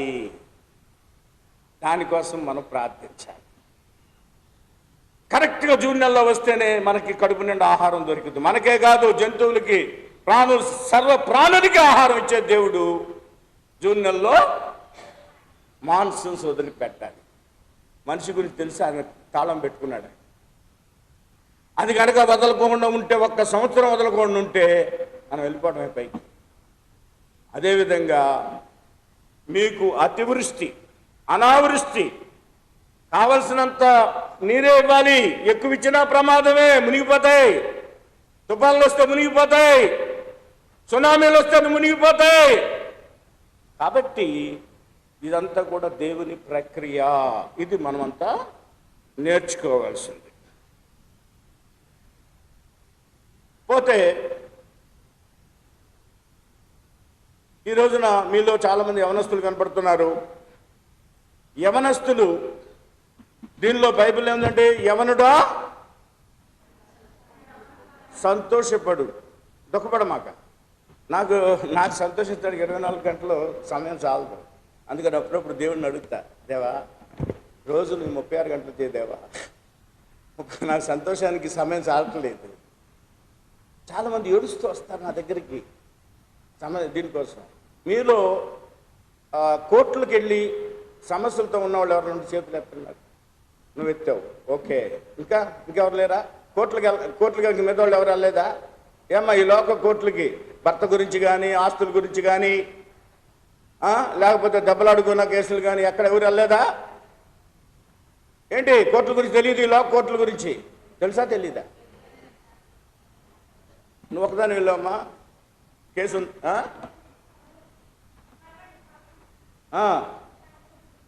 సరే. అక్కడ ఉన్న జడ్జిలకు కూడా నేను సువార్త చెప్తున్నా. చివరిలో నేను ఆర్గ్యుమెంట్ చెప్పి లాస్ట్లో చెప్తా, నీకు జడ్జిగా నీకు దేవుడు అవకాశం ఇచ్చాడు, దాన్ని సరిగ్గా నెరవేర్చకపోతే my lord you are answerable to your conscious as well as supernatural power అని చెప్పాను. చీఫ్ జస్టిస్ ఆఫ్ ఆంధ్రప్రదేశ్ దిగిపారిపోయి లోపలికి మళ్ళీ నన్ను పిలిపించాడు. ఏంటిది అది? నువ్వు సరైన న్యాయం చేయకపోతే, అసలు న్యాయవాది పైన ఉన్నాడు న్యాయమూర్తి, ఆయన నీకు న్యాయం చేస్తాడు. నువ్వు అందుకనే పొరపాటున ఇది డబ్బులకో ఆశపడో లేకపోతే మరొకటో అనేది చేసి ఆలోచన చేసి తప్పుడు తీర్పులు చెప్తే నువ్వు రేపొద్దున పనిష్మెంట్ ఉంటుంది నీకు అని జడ్జిలుగే చెప్తున్నాను. ఆ ధైర్యం ఉందా నాకు? దేవుడు నాకు అది ఇచ్చాడు. నేను క్లుప్తంగా కొన్ని నా కళ్ళారా చూసిన, ఈ లోకంలో చూసిన, ఇటీవల జరిగినాయి, పాత నిబంధనలో జరిగినాయి, కొత్త నిబంధనలు జరిగినాయి. అయ్యగారు వాళ్ళు చెప్తారు, అమ్మగారు వాళ్ళు కూడా చాలా చెప్తున్నారు. నా పని అది కాదు. ఎందుకనంటే నేను సువార్థికుడినో మరి పాస్టర్నో కాదు, నేను లాయర్ని. నేను అనేక సార్లు ఈ పాస్టర్స్ ఎలా వస్తారంటే జనరల్గా ఒకటి దేవుని పిలుపుతో వస్తారు, నువ్వు నా సువార్త చేయమని. 12 మంది శిష్యుల్ని పిలిచాడు ఆయన. అసలు 12 మందిని పిలిచిన కారణం కూడా, మర్మం కూడా ఎవరు చెప్పలేని విషయం నా దగ్గర ఉంది. అదేంటంటే, ఈ లోకంలో దేవుడు 12 రకాలైన మనస్తత్వాలు కలిగిన మనుషుల్ని సృష్టించాడు. ఒకడు 3 సార్లు దేవుని యేసు ప్రభు ఈయనేనా అంటే నేను ఎరగను అని చెప్పిన ఆయన కూడా సృష్టించాడు. ఎవరైనా? పేతురు.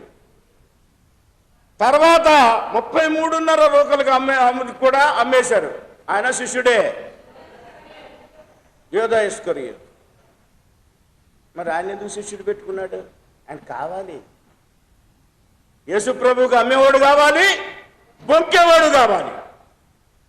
కాబట్టి 12 రకాలైన మనస్తత్వం కలిగిన వాడిని ఒక్కొక్కటి పిలుచుకున్నాడు. అక్కడ గలిలయ సముద్రం దగ్గరికి వెళ్ళి, నేను వెళ్ళి దాని చుట్టూ దానికి వెళ్ళేసి ఆ మధ్య అక్కడ యేసు ప్రభువు నడిచిన నీళ్లు, పేతురు నడిచిన నీళ్ళ మీద మేము బోట్ వేసుకొని మధ్యలోకి వెళ్ళి ఇక్కడ ప్రార్థన చేస్తుంటే ఆయన జానయ్య గారు అన్నాడు, నా విశ్వాసాన్ని ఇది అక్కడ ప్రతి చోట యేసు ప్రభు మాట్లాడిన మాటలు చదివినిపించాం అక్కడ సంఘానికి.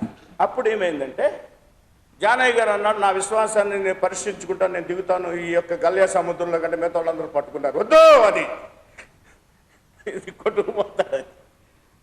యేసు ప్రభు అన్నాడు, నడుస్తుంటే పేతురు మునిగిపోతున్నది చేసి అంటే అల్ప విశ్వాసి అని కేకేశాడు, కావు కేకేశాడు.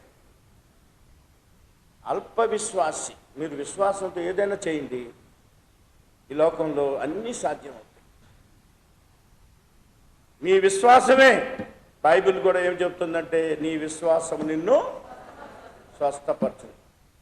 అయ్యగారు ప్రార్థన చేస్తే స్వస్థపరుస్తానని అక్కడ లేదు. యేసు ప్రభు కూడా గుడ్డివాడిని చేసేటప్పుడు మట్టి రాశాడు,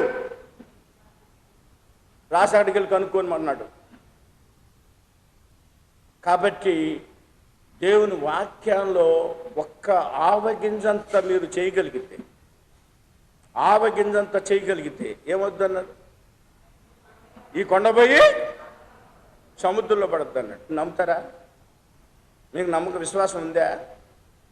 నేను ఒక సందేశం నేను చెప్తాను. నేను అది ఒక్కదాన్ని మొదట్లో నేను క్రైస్తవ పుట్టుకు పుట్టా. చాలా కాలం మా వాళ్ళు ఇక మా నాన్న అమ్మ ప్రార్థన చేపిస్తున్నారు.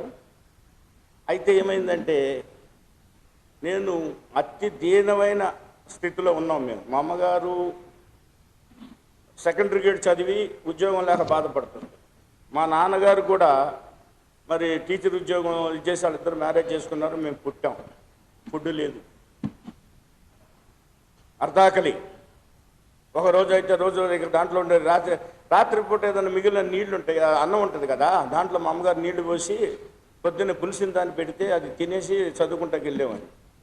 సరే ఒకరోజు పొద్దున్న అది కూడా లేదు, అమ్మ ఆకలేస్తుంది, మరి ఏంటంటే దేవుడు మనకేమీ లేదురా, కళ్ళం నీళ్ళు వచ్చి. అప్పుడు ఒక మాట చెప్పింది అమ్మ, అయ్యా నువ్వు స్కూల్కి వెళ్ళరా, స్కూల్కి వెళ్ళి చదువుకో, దేవుడు మనకు మంచిది ఇస్తాడని చెప్పింది. సరే విన్నా, దాని ప్రకారం స్కూల్కి వెళ్తున్నా. రాత్రిపూట మోకాళ్ళు వేసి, ప్రభువా మా అమ్మకి మా నాన్నకి ఉద్యోగాలు లేవు, మా కడుపు నిండా భోజనం లేదు, వస్తువులతో బతుకుతున్నాం. మా అమ్మ చెప్తుంది, నేను ప్రార్థిస్తే ఉద్యోగం ఇస్తే మాకు కడుపు నిండా అన్నం దొరుకుతుంది అని ప్రార్థన చేసి కళ్ళంటే, ఎందుకంటే తిండి లేదు కదా, ఏడవకి ఏం చేస్తాం, ఏడుస్తూ ప్రార్థించాం. నేను మా అక్క ఇద్దరే ఉన్నాం అప్పుడు. తర్వాత నలుగురు పుట్టారనుకోండి. వాళ్ళు ఇద్దరం ప్రార్థించాం. ఇద్దరికి మా అమ్మకి మా నాన్నకి ఇద్దరికి ఉద్యోగాలు వచ్చాయి. మా అమ్మగారు మొట్టమొదట పెంతుకొస్తూ స్కూల్లో, ఇప్పుడు నోయల్ సామిల్ గారు నడుపుతున్న మొట్టమొదటి టీచర్ ఆవిడే. అపోస్తలు పిఎం సామిల్ గారు అని ఆయన ప్రారంభించిన స్కూల్ అది, ఇండియన్ పెంతుకొస్తూ సియోన్ భవనం దగ్గర ఉండేది. మా ప్రార్థన వల్లనే మా అమ్మకి నాన్నకి ఉద్యోగం వచ్చింది. ఎందుకని? చిన్నపిల్లలు నా దగ్గరికి రానివ్వండి, అందుకని మీ పిల్లలతో మోకాళ్ళు ఉండి మీ సమస్యల గురించి ప్రార్థన చేయించండి. ఇది నా అనుభవం చెప్తాను. మీకు నమ్మకం ఉంటే ఎటువంటి సమస్య అయినా సరే పటాపంచలైపోయి. మీకు చిన్నపిల్లలు ఉంటే వాళ్ళని దేవుడు వాళ్ళ దగ్గరికి ఆశీర్వదించి రమ్మని చెప్పాడు. వాడు ప్రార్థన వింటానని. లేకపోతే భర్తలు కోల్పోయి విధవరాలుగా ఉన్న వాళ్ళకి ప్రార్థన వింటానని బైబిల్ క్లియర్గా చెప్తుంది. అంతేగాని సంసార జీవితంలో ఉన్న వాళ్ళ ప్రార్థన వింటానని నాకు ఎక్కడ తగలేదు. మరి ఎక్కడ తగిలితే అయ్యగారు వాళ్ళు చెప్పాలి, నేను నేర్చుకోవాలి. ఉందా అయ్యగారు? నాకు ఎక్కడ కనపడలే. కాబట్టి వాళ్ళిద్దరు ప్రార్థనకు ప్రత్యేకత. నేను అనుభవపూర్వకంగా చెప్తున్నా. మా అమ్మ మా నాన్నగారికి ఉద్యోగాలు రాసి మా కడుపు నిండా భోజనం రావడానికి కారణం నా ప్రార్థన. ఏడుపులతో కన్నీళ్ళతో ప్రార్థన చేశాను. ఎందుకు? తిండి లేక. అది అటువంటి వయసులో ఉన్నప్పుడు ఇటువంటి పిల్లోడు ఇంకా చిన్నప్పుడు మోకాళ్ళు వేసి ప్రార్థన చేయించాను. నేను ఈ స్థితికి రావడానికి అదే కారణం. ఆ స్కూల్లోకి వెళ్తే, ఆ మున్సిపల్ స్కూల్లో చదువుకున్నా. మున్సిపల్ స్కూల్లోకి వెళ్తే అక్కడ మధ్యాహ్నం పాలు రొట్టె ఇచ్చేవాడు. దానికోసం పోయి చివరికి ఈ స్థితికి వచ్చాను. ఇవాళ నా యొక్క సేవలు క్రైస్తవులు కాదు, అనేక మంది అన్యులు కూడా దేవుడు నిన్ను లోకంలో వెలుగుగా ఉంచుతానన్నాడు, తలగా ఉంచుతాన్నాడు, తోకగా చివరిలో ఉంచడం. ఇవాళ మా ఆఫీస్కి రండి, మేము ఆ కార్డులు ఇస్తాము, అడ్రస్ ఇస్తాను. మీకు ఎటువంటి సమస్య అయినా సరే ఏం చేస్తే ఆ సమస్య పరిష్కారం అవుతుంది. ఈ లోకంలో ఎలా సమస్యలు పరిష్కరించుకోవాలి అనే దానికి మేము ఉచిత న్యాయ సలహా కేంద్రాన్ని పెట్టుకుని మొత్తం దేశం అంతా తిరుగుతున్నాను. అంత దేవుని కృపే. నేను ఉదయం చెప్పేది కూడా అదే. ఉదయం దేవునితో 5 గంటలకే నేను అదే దేవుడు నీ ఆలోచన ద్వారా, నీ యొక్క నడిపింపు ద్వారా, బైబిల్ వాక్యం ద్వారా నీతో మాట్లాడతాడు. దేవుడు ఏం చేయమంటా చేయండి, మీరు అభివృద్ధిలోకి వచ్చేస్తారు. నాలాగా మీరు కూడా వచ్చేస్తారు పైకి, పిల్లలు వచ్చేస్తారు పైకి, ఈ లోకాన్ని వెలుగుగా బతుకుతారు. ఇప్పటికే అంచెలంచెలుగా ఈ యొక్క క్రీస్తు యొక్క సువార్త వ్యాపించిపోయింది ప్రపంచం అంతా. అదే కాదు, ఈ ప్రపంచంలో క్రైస్తవులు ముందంజ ఉన్నారు. జనాభా లెక్కలో కూడా క్రీస్తుని నమ్మిన వాళ్ళు ఫస్ట్ ప్లేస్లో ఉన్నారు.